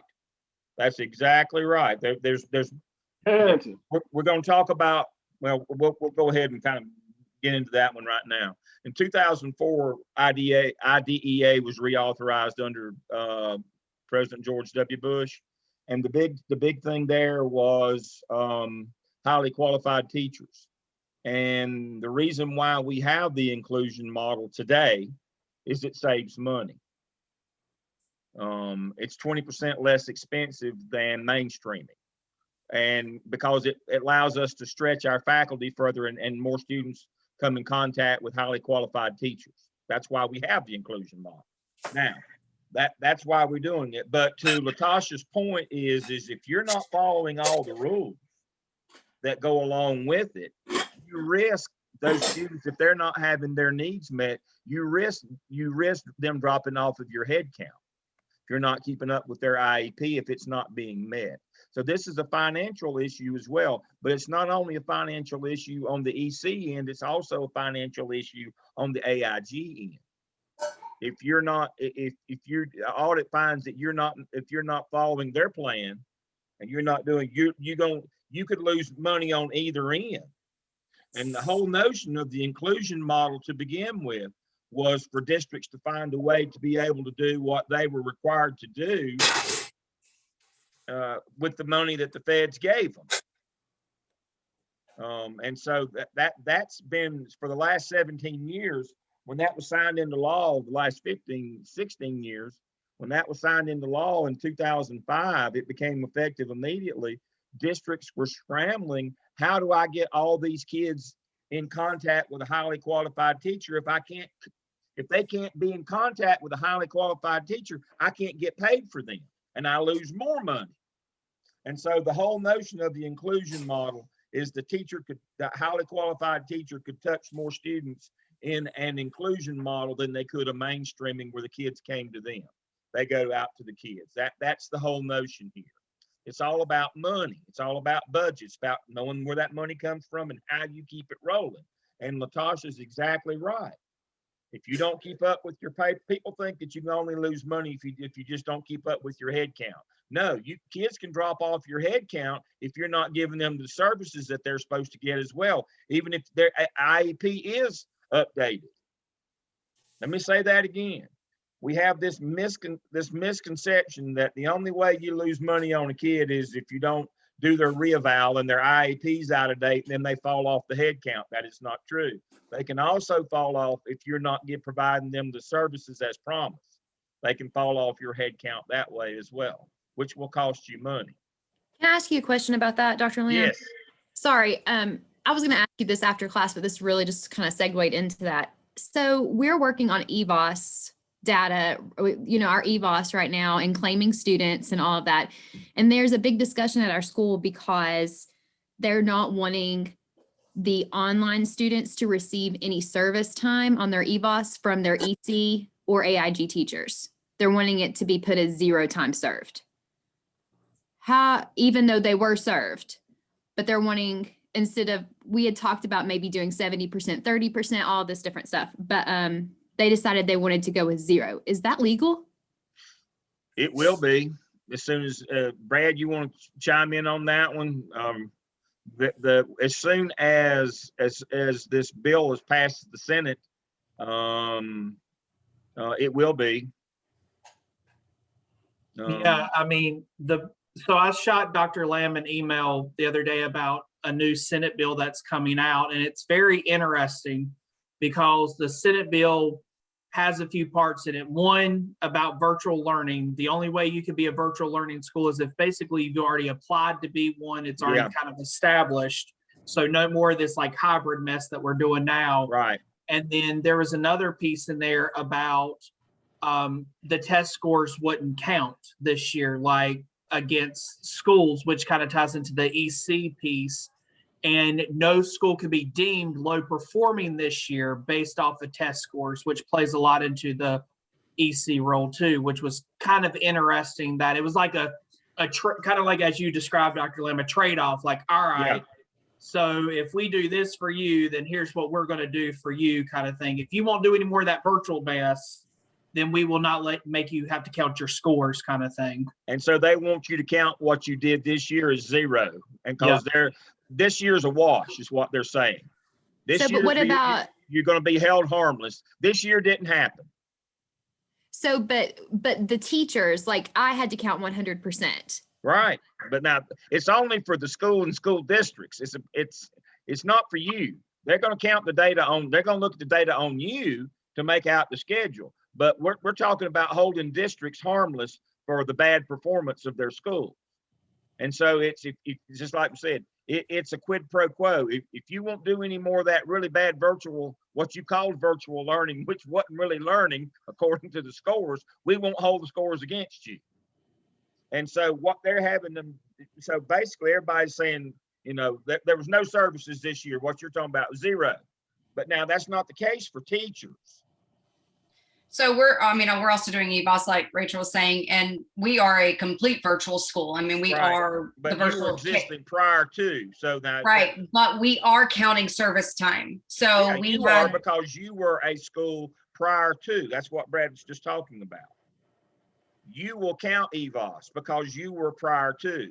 What we're talking about was this whatever model you want to call it, this hybrid, this monster that districts had. We're going to pretend that never happened. So you're talking about anyone that was maybe in Plan B or Plan C. That's what regular face-to-face schools that went to some hybrid model. They're basically saying is you can tell us that you didn't have school last year. We're not counting anything. You're being held harmless. So, but I'm actually the virtual school within our county, so it's online. Right. So I'm sorry. So you're like us, Rachel. Like So am I like Megan? According to what you can't do that. Because they were being pulled out. They were receiving services in a full virtual. I mean, that's our school. It's a full virtual environment. Yeah, but yours were being pulled out. We're talking about virtual academies that existed prior to COVID that weren't a pullout. They had their own. That they were a separate entity into themselves. We did not. We just started in June. Well, that's what I mean. So you're not really. You're not what we're talking about. We're talking about before COVID. If you were a virtual academy, not a pullout, after January of 2020, we're not talking about those people. We're talking about if you existed prior in 2019 or before, and not as a pullout, but as an actual, you had a charter as a school. Like the NC Virtual Academy that's been around for years. Right, but Rachel, did you just start virtual? Yes. So our school system said, okay, we're going to create this Ash Online for Ashe County School. Right. And it's going to be parents completely opt into it. You're completely online the whole year. You're agreeing, you're signing these agreements, whatever. And they received their full service time from me as their general education teacher, but they also were in AIG classes and EC classes that were provided in a virtual platform. Right. And the data from those schools is so bad. And the other iterations of regular schools try to do it on their own, the pullouts, the data is so bad. The Senate bill, it basically says, we'll look at that teacher data, but as a school or a district data, it's 0. And we're going to act like that year didn't even happen. Now, like Brad's talking about, now this doesn't affect like the North Carolina Virtual Academy that's been around for 10 or 12 years. Or school districts that had virtual academies prior to this that were not a pullout or a cause or a function of COVID. These were real schools before. They weren't a pullout. They weren't some hybridization. We got together and scratched it out in the dirt like playing marbles. This was a real school before. Now those schools, they're not affected by this. But what we're talking about is all of these virtual academies that came about as of COVID. They're going to count their participation as 0, so that as to hold them harmless for their outcomes, which are disastrously bad. Dr. Lam, isn't it just for the school, but the teachers still will be accountable? That is correct. That's right. So yeah, I will go back to Rachel's question where she said, is that legal then for, they don't want to claim it, but then, 70, 30 or 100%, it's still going to fall on her, if it's being counted. That is correct. Yes or no? That is correct. It will be legal as soon as it gets passed. Remember, elections have consequences. You voted these people in. And this is what they decide. So yes, when this Senate bill passes, it will be legal for them to do this to her, where she will be held accountable, but the school and the district will not be.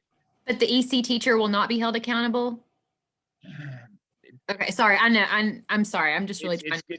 You know, I've read the law. I was actually in the legislative session when they read it the first time. I was in that. I was in the conference when they read it the second time, and it was debated.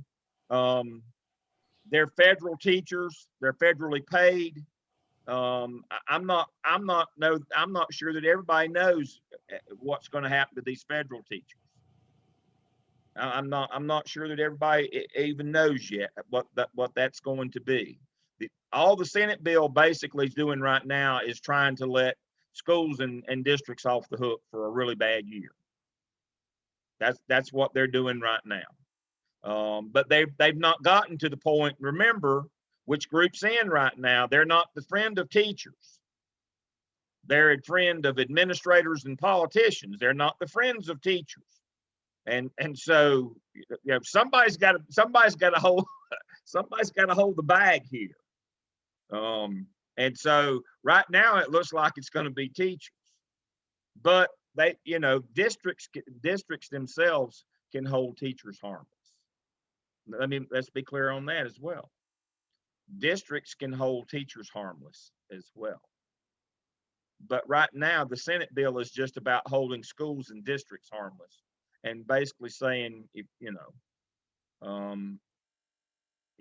it's a quid pro quo. We won't.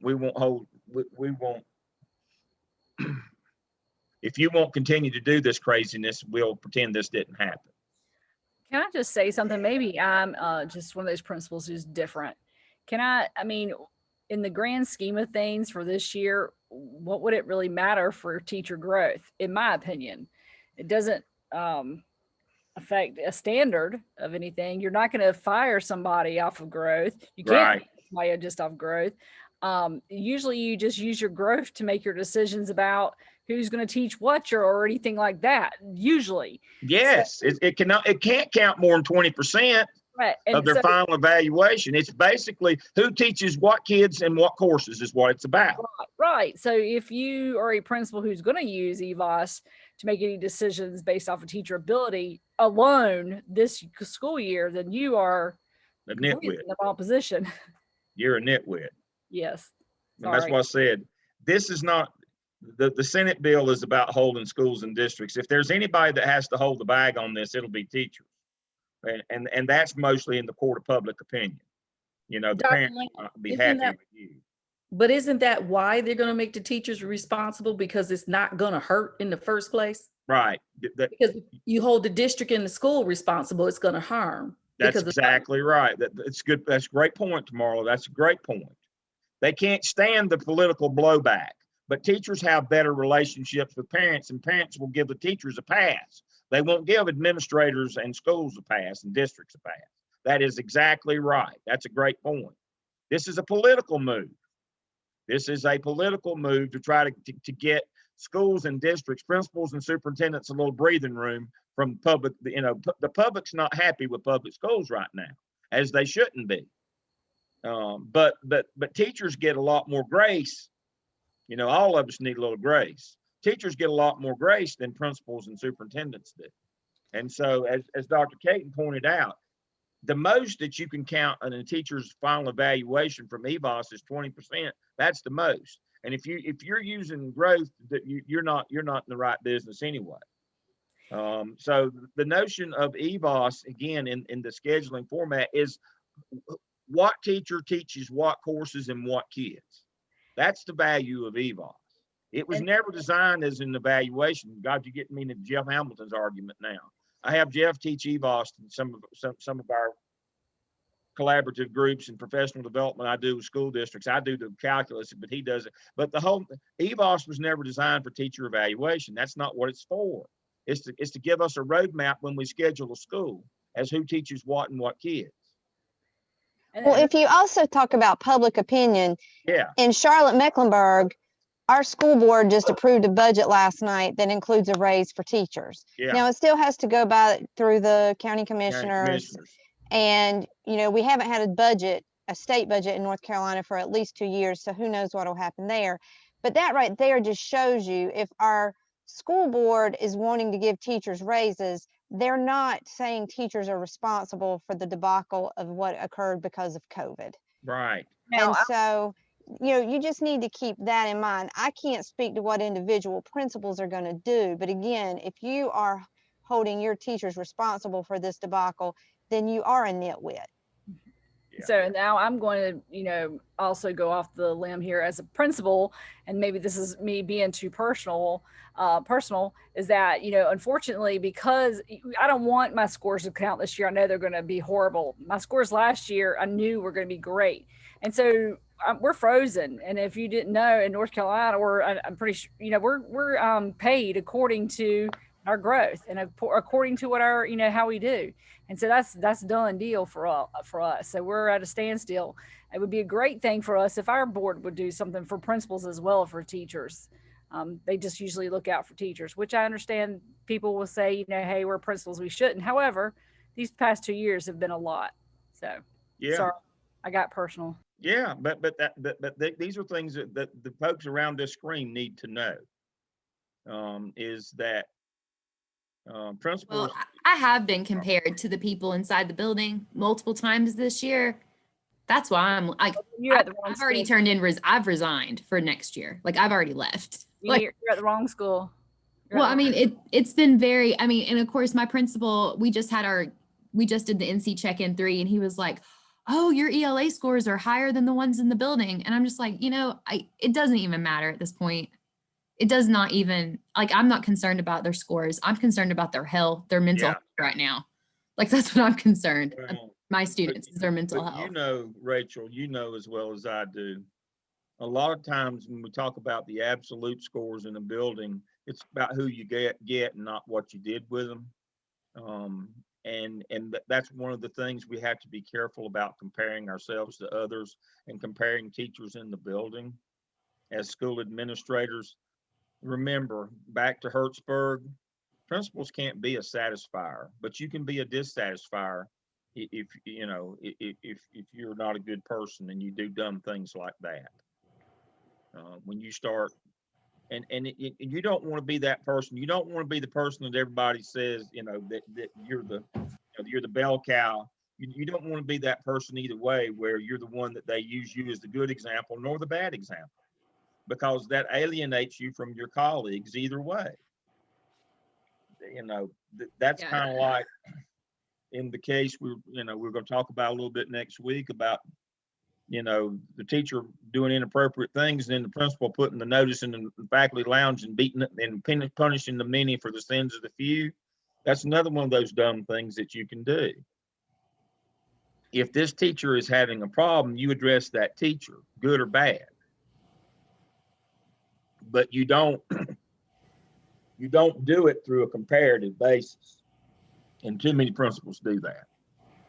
And I will say that for me, if anybody, as an administrator, you are a fool to think that things are going to go back. If we get all students back next year, back to the way it needs to be. For example, what I mean by that is, like, for me, I've been at my school for 6 years. I am prepared that I'm going to go back 2 or 3 years. If you are a fool to think that you're going to start back at where you started 2 years ago, it's not going to happen. You're going to have to rebuild and do again. And so that's just my opinion from all the mental health issues that we have had within our building, and things that we're going to have to do as well. Excellent point, and Megan, excellent point. You know, we're going to have, you know, people think we're going to go back to normal like the way it was. You know, that's not going to happen. And as to Dr. Caton's point, you know, she's probably lost 3 years, and she's going to have to try to, and she's not going to get that back overnight. But one of the things, it's going to have to be a new normal. Yeah, we're not going to ever go back to what it was. It's going to have to be a new normal, and we've got to figure it out. Well, I'll use Gardner Webb as an example here quickly. One of the things that I can see is going to happen at Gardner Webb is they've lost a lot of traction with teachers, with instructors moving toward quality matter shells. Now, you all know that in the MELS program, the graduate program, we use QM shells. I develop them all. I'm QM certified. Our Blackboard shells have everything in them that you need for the whole semester. It's logical, it's sequential, and all that. But we've been trying to get our undergraduates to do that.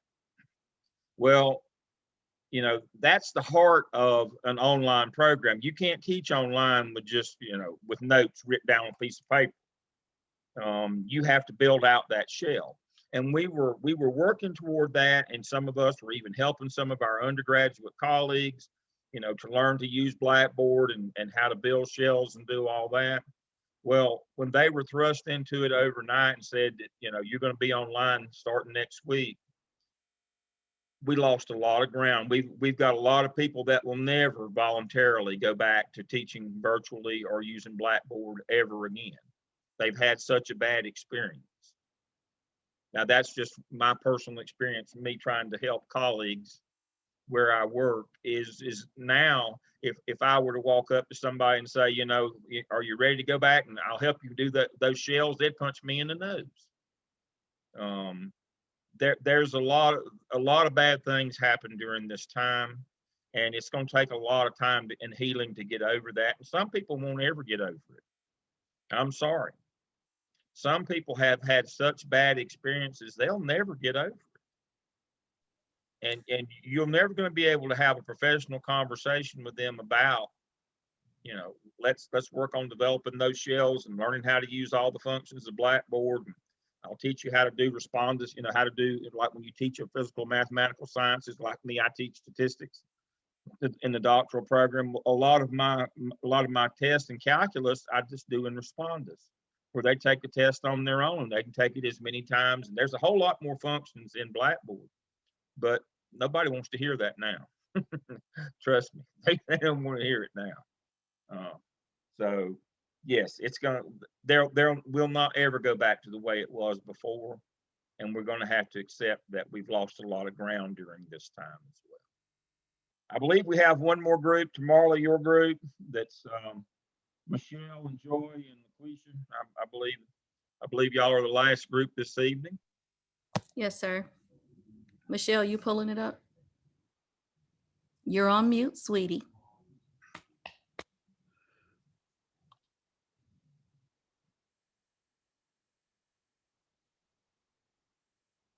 Oh, there we go. Let me see.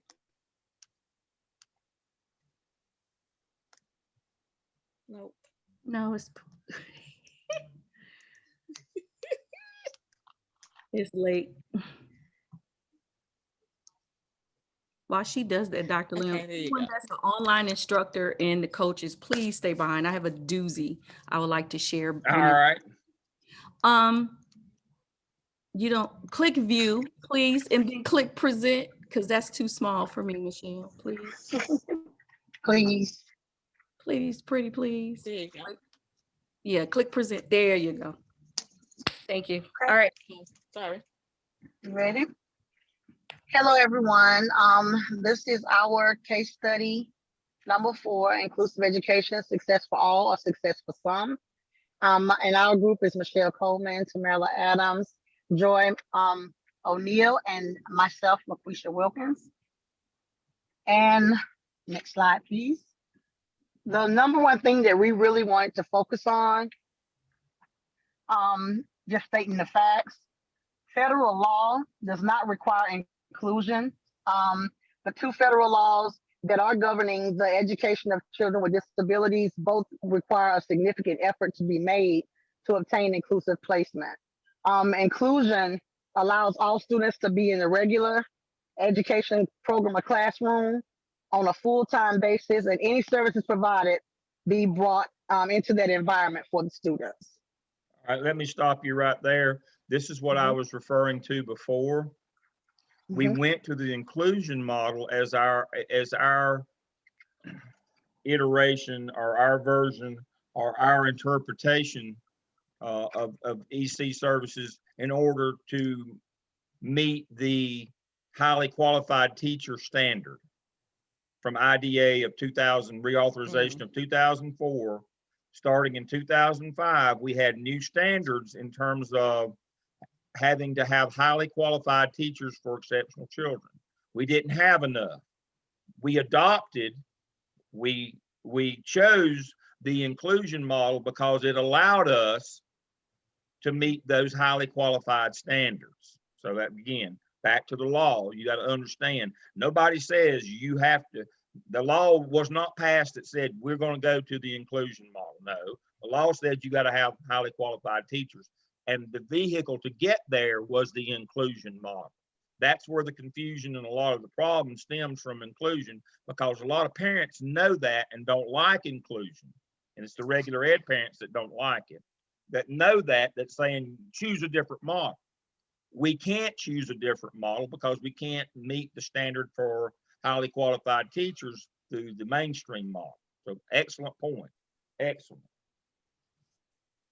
Okay, my question, number one, how might the principal this and future meetings with the teachers?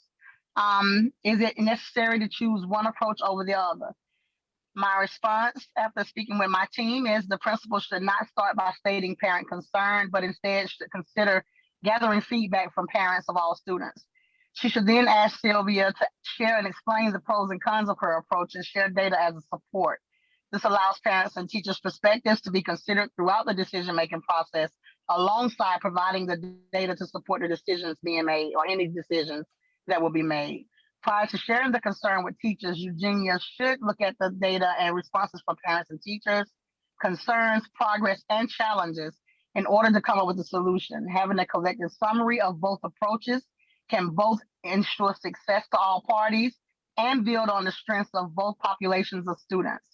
The teacher must provide all students the same learning opportunities and provide the necessary support for the students with special needs to obtain the knowledge per their personalized or individualized learning paths. This will ensure that rigor is sustained and all students are receiving an equitable education.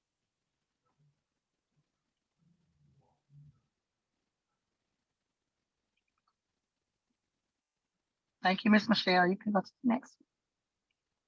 Is she froze? Michelle? What is the path that, not it? Me? Go to the, what is the path? I Thank did. Wait a minute.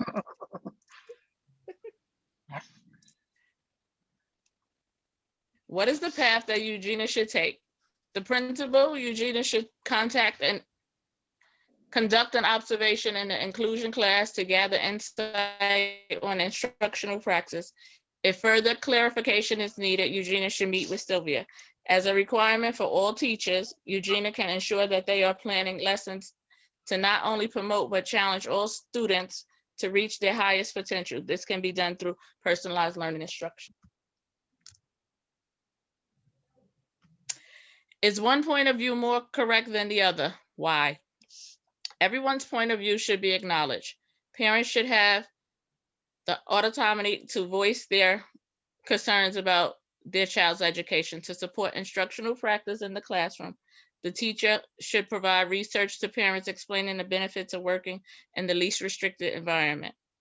IDA mandates that students with disabilities be educated with their peers without disabilities to maximize extent appropriate, and the removal from the regular education environment can only occur when the natural or severity of their disability is such that the education in regular classes with the use of supplementary aids and service cannot be achieved satisfactorily. This is a benefit for regular education students as they are exposed, become more familiarized, and learn to accept differences. Self-esteem and diverse caring relationships are developed. What kind of collaboration from children's families might the principal and the teachers propose in order to improve the inclusion education program, encouraging appreciation for diversity and stimulate learning for all students at the school? Parent newsletters, classroom and or the school, then newsletters to the parents. This will offer instructional information to parents for all students for both EC and regular ed students. Classroom tools and curriculum nights. We've seen that works tremendously. Inclusion teacher for each classroom. This will allow the teacher to give instruction to all students, and the inclusion teacher will support the EC student at all times. Collaboration with EC department and regular teachers during PLCs. offer a direct line of communication between teacher and parent. It could be email, phone calls, monthly parent-teacher meetings, face-to-face phone calls, online, Zoom, which is, we're all Zoom literate now. As an expert in the area of learning and evaluation, what might Ismail, the technical coordinator, do to integrate and create some harmony out of the differences of opinion among the teachers? Chapter 7 tells us students with disabilities are to be educated with non-disabled peers with the maximum extent appropriate or the least restrictive environment. The main thing is to make sure the staff and the teachers that are doing the inclusion understand that there are different levels to LRE. When I did the research, there are different levels to it.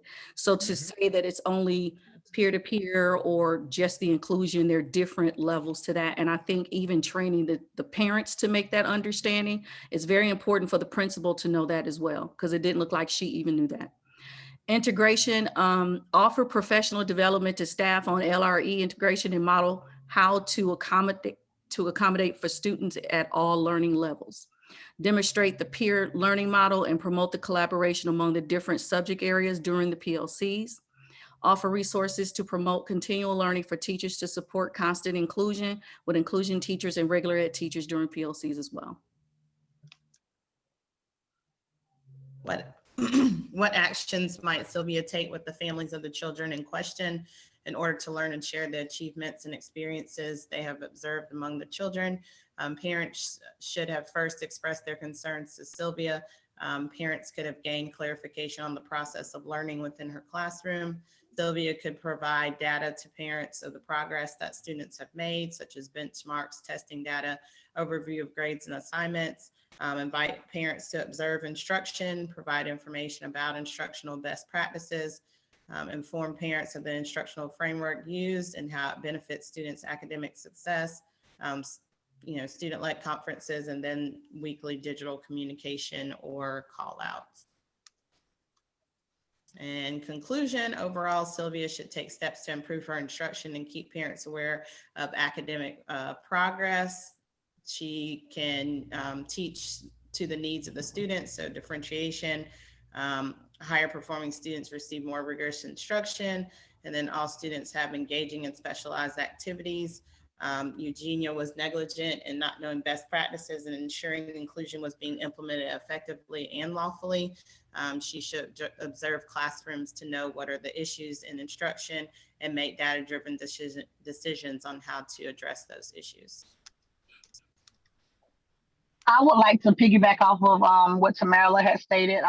When you're talking about inclusion teachers, I don't know how everyone else does at their schools, but at our school, we try to make it a point, especially in my role as a facilitator.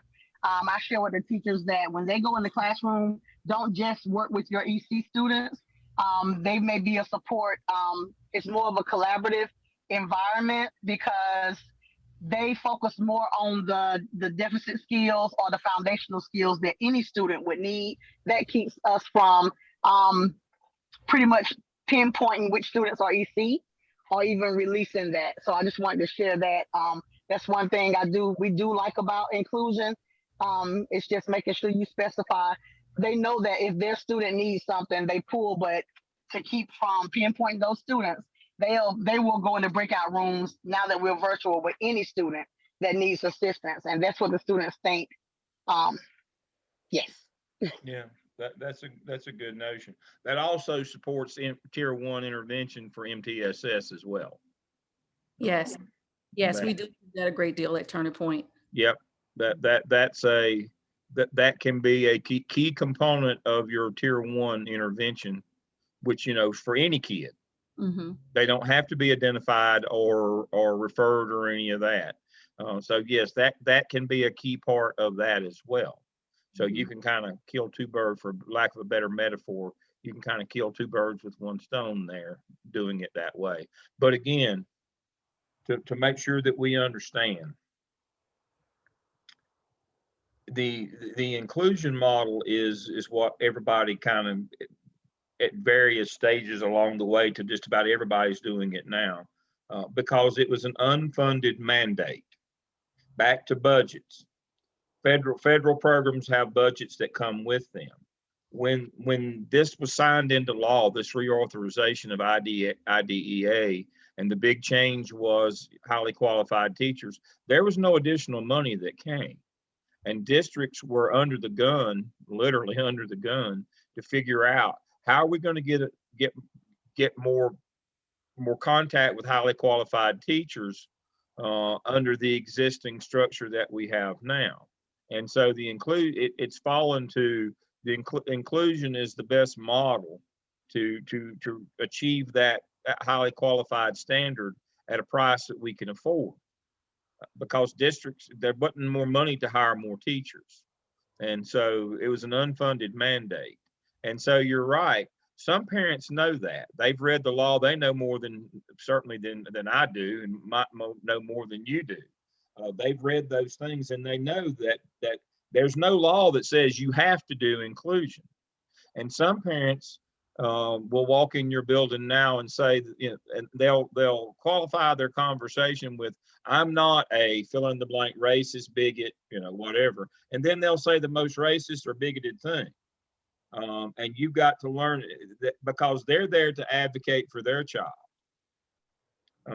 And you have to learn how to deal with that. And they're correct. Nobody mandates that you do inclusion. They do mandate highly qualified teachers, and our vehicle is inclusion. So our inclusion model can look different ways, but we have to be consistent in the way. We have to decide as schools and school districts how our inclusion model is going to work. And we have to make sure that in order that we can't rob Peter to pay Paul, again, bad metaphor, but we can't make sure that we're facilitating our EC at the expense of our AIG. They're federal and they get protections as well. And so this is the hardest one, folks. That's why it's last. It includes everything that we've talked about in this course. It is the hardest one. It's going to be the one that potentially is going to be the hardest for you to get a handle on with your faculty, for them to buy in, and for your parents, for them to buy in. This is going to be a tough one. I'm telling you, I don't know all the answers. I don't even know most of the questions, much less all the answers. But I'm telling you, this is one that if you don't get in front of it, this one's going to eat you up. This one is going to be an everyday whipping you're going to have to take every day if you don't get in front of it. And it starts with being in the classroom, knowing what's going on, making sure that you have a clear vision of what your inclusion model is, and making sure that you do professional development, informing it, making sure teachers know how to deliver it, keeping parents in the loop, doing those parent nights, curriculum nights, putting things, having hands-on activities for them. All these things, due process, FERPA, everything touches this. Budget, scheduling process, everything touches this. This is, eponymous. This touches everything.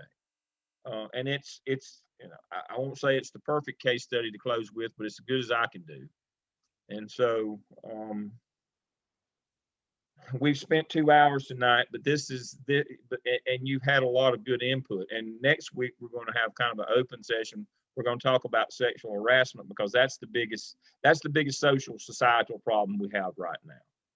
EC is the biggest federal or the biggest law problem we have, trying to figure out, navigate around all these, the EC, the inclusion, all that. But then our biggest societal cultural thing, which kind of leads us into, the CAP, is sexual harassment, sexual misconduct, Me Too, cancel culture, all those things, the backlash to all those kinds of things. And again, it's going to be kind of an open forum discussion next week, your opinions, your ideas, what's going on in the real world.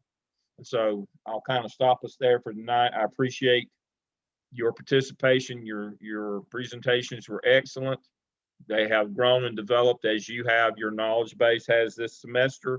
That's all we can ask, is that you learn more as you go. If you know better, generally you'll do better. Very few people get up every morning and say, "I think I'll go to work and be incompetent today." Most folks want to do as best they can, and it's just a knowledge issue.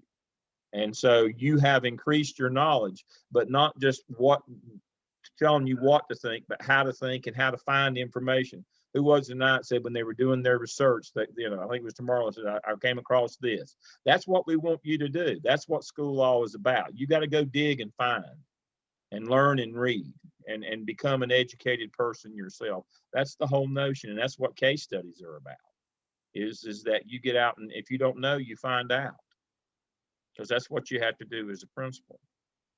It's a tough job. It's a rewarding job. It's the best job in the world. But you got to be prepared. You got to know you got to know your business, or it won't go well for you. All right, so everybody, we're done tonight. Tomorrow you're gonna stay on with us and Yes. with the two experts, and I'll let you propose your scenario, and I'll let them give you the answer, because they know more than me. No, I have to, anyone that teaches online, this is a doozy. I just want to share it with you, please. Okay. Share this with you.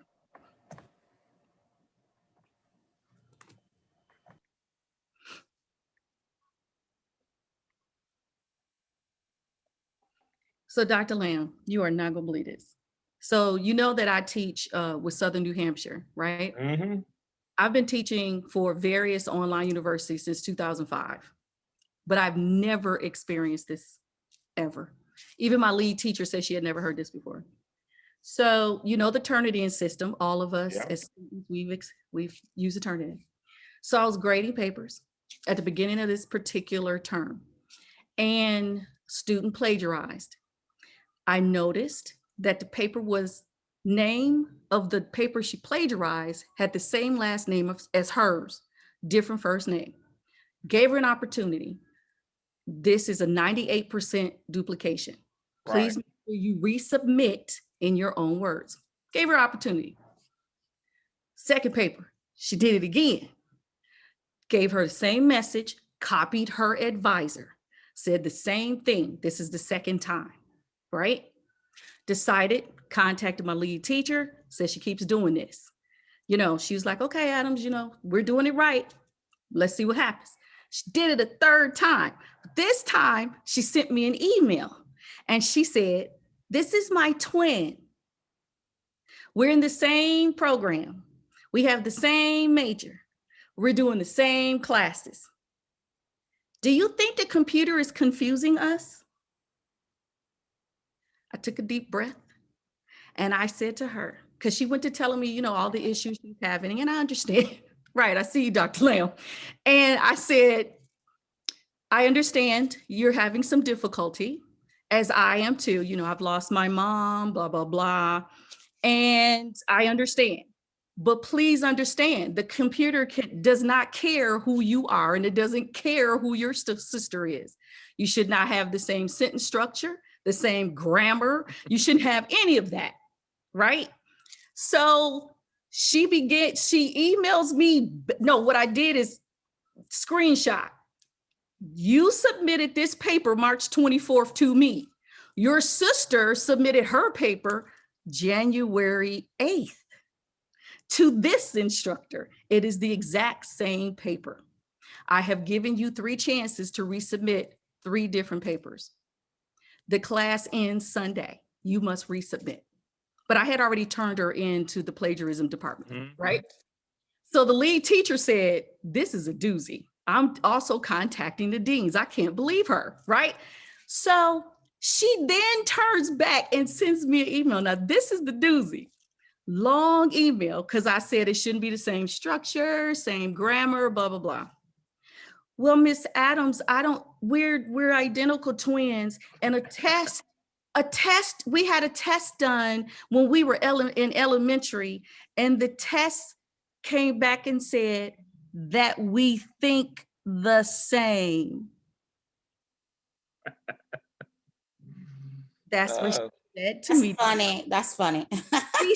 She literally said that to me. Well, now I wouldn't dispute that they probably share one brain. I would say an A for creativity. That would mean they're half-wit. So I mean that sounds about right. I could believe that part. Mm. But legally, what are what's going to happen? What's going to happen with this one? Well, she received zeros, of course. School policy is I gave her the opportunity to redo the papers. One of them she did redo. I did deduction on that. The plagiarism department, they took over. They have to make the decision on what they're going to do with her next. I followed the policy. I'm done. Class is over. Done. She cannot resubmit anything to me. It's over. But when she said, we have the same brain. Yeah. We have this. I could not believe that. And she kept going on and on about this test and that the computer could not determine what's what. Oh, Lord. Yes, that was a doozy. I just wanted to share that because I know online instructors, you know, you guys can feel my pain. That was just, I couldn't believe it. I could believe it. Yeah. Well, I have the same thing kind of going on with someone who's saying that Canvas and Gmail and all that stuff don't work on his personal laptop, but it works on the school Chromebook. But the school Chromebook's not working, so he can't access anything. That's crazy. Like, Well, I'm not, yeah, I mean, but we this even one- had our tech this one- facilitator go in and watch his activity and stuff. I've had the doozies in high school do that, but this person, she's almost 30 years old. This is just like another level. This is another level. This is just craziness. No, That's I crazy. get it. I get it. And these are the things that you have to deal with as administrators. These are the things that you have to deal with. Right. And especially in the online environment. And that's what we were talking about before. These are the kinds of things, I mean, probably, and the sad part of why the scores are so bad from virtual instruction this year is probably 80% of the work was completed by the parents, and that's why it's so bad. Yes. That's the rest of the story. Yes. Well, also they just weren't prepared. They weren't prepared for that type of independence because since kindergarten, we have held their hand. That's correct. Not required them to do anything independent. Right. It doesn't. It just doesn't. They weren't groomed. I agree Well, with that, you got to Rachel. do the gradual release. You know, They weren't in my groomed for day, this. it was called planned abandonment, but we've come up with a nicer term. It's now called gradual release. Oh. You know, just like last semester, you had complete templates, and you know, you had extra coaching sessions. You know, do this. This semester, no. You know, you had just an outline for the OMA, no template at all for the skip, and you had to start taking responsibility on your own. And Right. but we do it as a process. Mhm. And when you're teaching online, that's one of the first things you have to do is it's just not content, it's process as well. We have to take people. Now, you folks are a level above. Y'all are baby doctorals. Y'all could have been in the doctoral program. But our master students, you know, Dr. Maraglia and Dr. Caton and I met Monday night. I was late. 1,000 pardons. Such honesty. I wasn't gonna mention that. Yeah, you were. But I've already cautioned them. This summer, we're going to have master students. And they're going to whine and complain the whole time about, we won't, you know, we won't. See, they had, in 601 and 602, they did what y'all did in 601. So when they get to us and we give them a template that, you know, in their third class, that's just an outline of the task and prompts, and tell them we're not even going to give you one after this, they'll whine and complain. You're not giving me enough support. I needed more comments. You're not telling me what to do. You have to wean them. And Rachel's exactly right. We have not weaned people. We have done everything for them in face-to-face instruction, and all of a sudden we told them, oh, you're on your own now. There was no transitional period. There was no gradual release. There was none of that. And part of it too, quite honestly, and I can tell you this from the women in the neighborhood where I actually live, not where I stay, but where I live, most of the mamas were doing the work themselves and complaining vehemently every day about how much homework they had, or how much work they had to do on, you know, all the time. That's what they were complaining about. It's not your work. Wow. Yeah, I do agree with Rachel. I think you know, one thing that has helped us is we have whole group sessions, which, you know, we've got 120 per team. So, you know, if they're in their ELA, you could have up to 120 kids. Yeah. But then we also have, we call it RIT because we're Summit. So we call it Ridge Time, which is small group. And so we group our kids into these small groups as well during the day. So that has helped us, is having those two varying methods of instruction with those pieces. But Rachel, like you said earlier, I've never seen so many. I was a school counselor, so like I've seen a lot, but I've never seen so many things. I mean, just like I had to pay a water bill yesterday. And I mean, if you don't have water, you're not concerned about your education. I mean, you're concerned about your basic needs. And like we've got kids, and I was explaining to a 5th grade team today, we were in PLC, and they were like, well, these kids aren't coming, and they were upset because of VBOS. I said, y'all, I had a grandmother who witnessed their child who goes to our school kidnapped, and they can't find her. They don't know, like in front of her, she was kidnapped. And I've got another kid whose dad took him. He's on the run for murder. Like, y'all have no idea what these kids are going through. And it's just, it's awful. You know, and there's a lot of people who are choosing online. There's I shouldn't, well, I'm word myself, like watch my wording very carefully.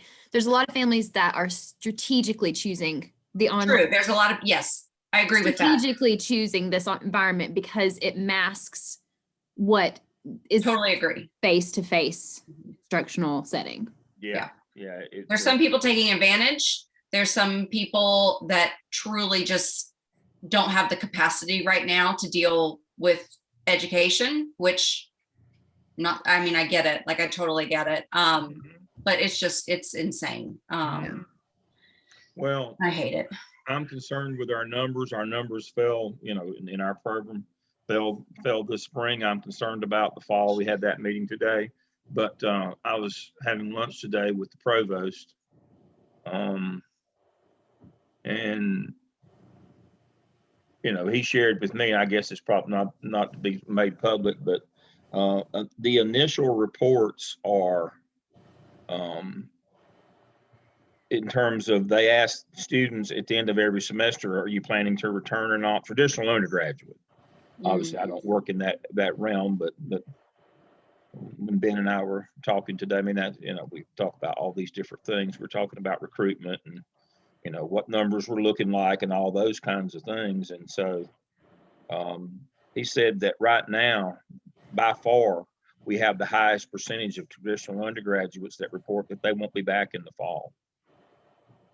It's just so much. I mean, like, honestly, this has probably been the worst semester for, oh yeah, like, by far. For my work. Like, I feel awful that I've been late with things. I've not gotten, like, I feel awful. But it's Like, fatigue. I have 52 students in 5 subject areas. But you know, the biggest key here is everyone is having like major. Yes. Issues. And I know Maraglia, I know you think I've just given up, but I've had to, not only, my mother passed away, my disabled daughter moved in, and then no one knew, but I just got through moving this weekend. So that's why I'm so far behind. But one thing I had to keep remembering is I'm not going to give up.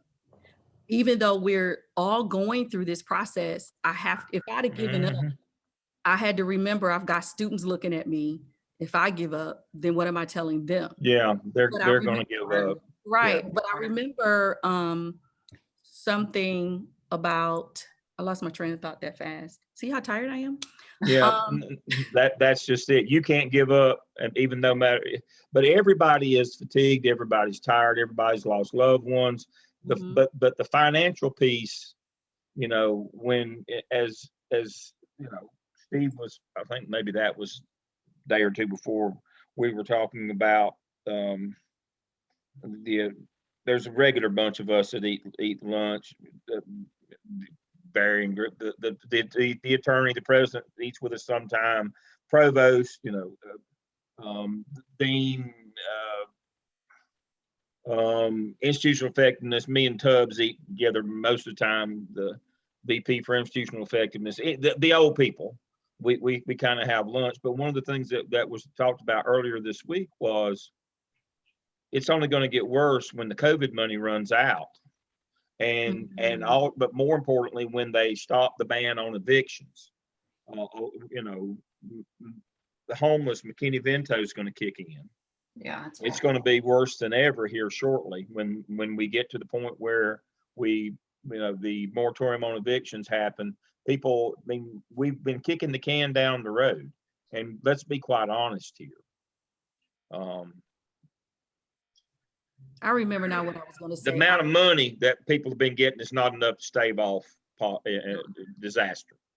I remember now what I was going to say. There's a well, can I interrupt you? I'm going to have to say goodnight, everybody. I got a 16-year-old over here who's been looking at me for a while now, needing some help. So I've got to change my hat. Good night. Good night. Thank you so much, guys. All right. Well, have a good night. We're going to see things only get worse this summer. Yeah. I can tell you things are only going to get worse. I don't know how much more COVID relief money is coming. I think we're on the back end of that.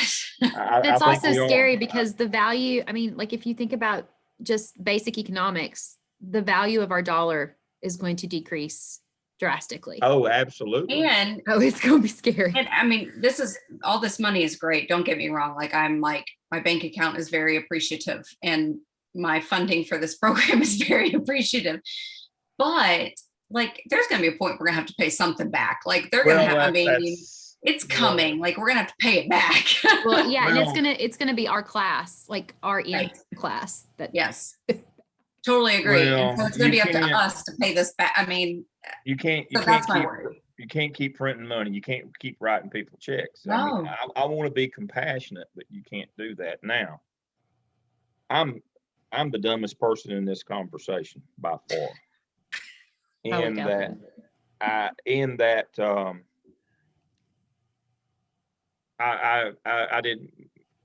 made a decision early on that, and this is, trust me, I'm not a good person, so don't confuse that. But I said I'm not taking any stimulus money. I didn't earn it. I don't need it. I'm going to be fine.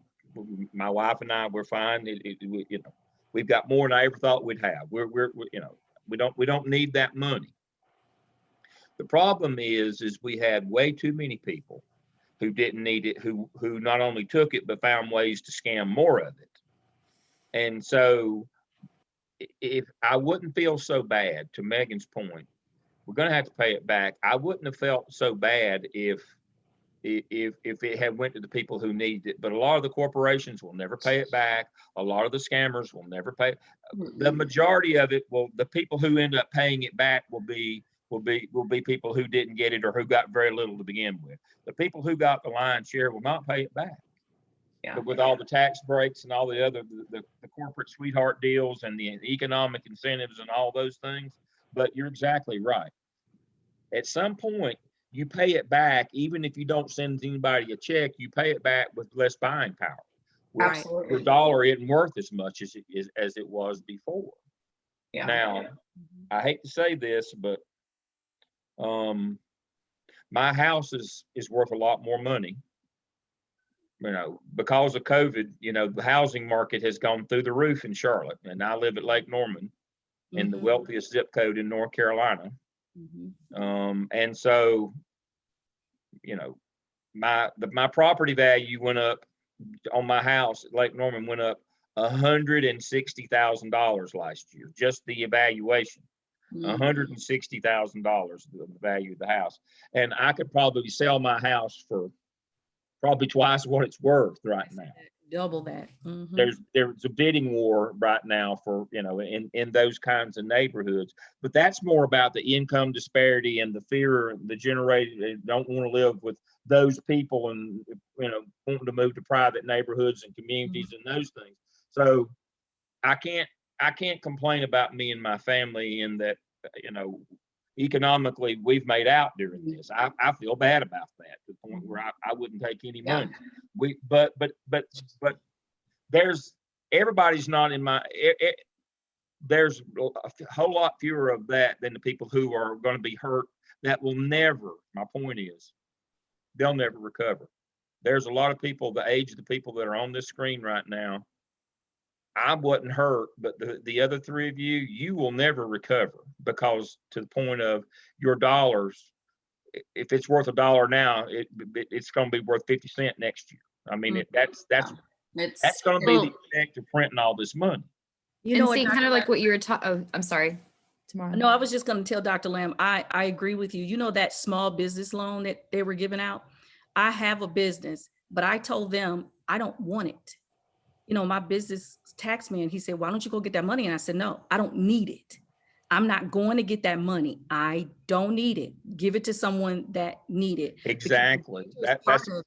Is these people that went and got that money, they're going to have to pay that back. Exactly. You can borrow more than you can pay back. They're going to default on that. I know someone who got 40-some thousand from it. And I'm like, you do know, like you got, and they're like, no, and I have to pay it back. I'm like, yes, you do. Yeah, you do. And the interest rate right now to pay it back is low, but in a couple of years, that sucker is going to be high.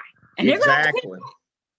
Well, see, I mean, my husband and I are actually in the middle of building a home, and so we've been impacted by the house. Cost of lumber has doubled. Yes. So our house, from where it started, the price now of our home has gone up $240,000. Oh, yes. Yes.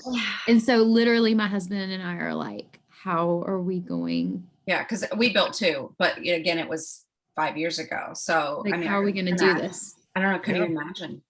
Yeah. So it's been it's scary. Yeah, but you know what's crazy? Because I was renting a townhouse and my landlord sold and didn't tell me. So he took advantage of just selling it for cash like that. And then I got an email saying, guess what? We sold it. Your lease is up in 30 days. So I had to rush. There's just so much. I mean, this has even more so defined the haves and the have-nots. It's awful. But tomorrow, to your point, last year this time, my tax man said, we could move stuff around and you could get this money. No, I don't want money. I don't want. But you want to pay back the stimulus check. I don't want that money. That needs to go to people that needs it. Where have we come in our society that basically he wanted me to shelter some money and hide money and do something immoral, unethical, probably illegal if I got audited but now how many people did that? How many people falsified their tax returns in order to start getting these checks? How many people took these loans with the idea is I'll default, I'll never pay this back? Or lied about how many employees they had in order to get more of that loan money. Exactly. Yes. Exactly. And so we're going to feel the effects of this. You folks may get it, but the rest of my life, it will be around the rest of my life. Yeah, and that's why I get so tired of people talking about when we get back to normal. I'm like, there is no normal. There's no normal coming, folks. Well, and what are we getting? And what are we going back to? Like, and this idea of they're behind. You can't be behind if you've never had the opportunity to even get it.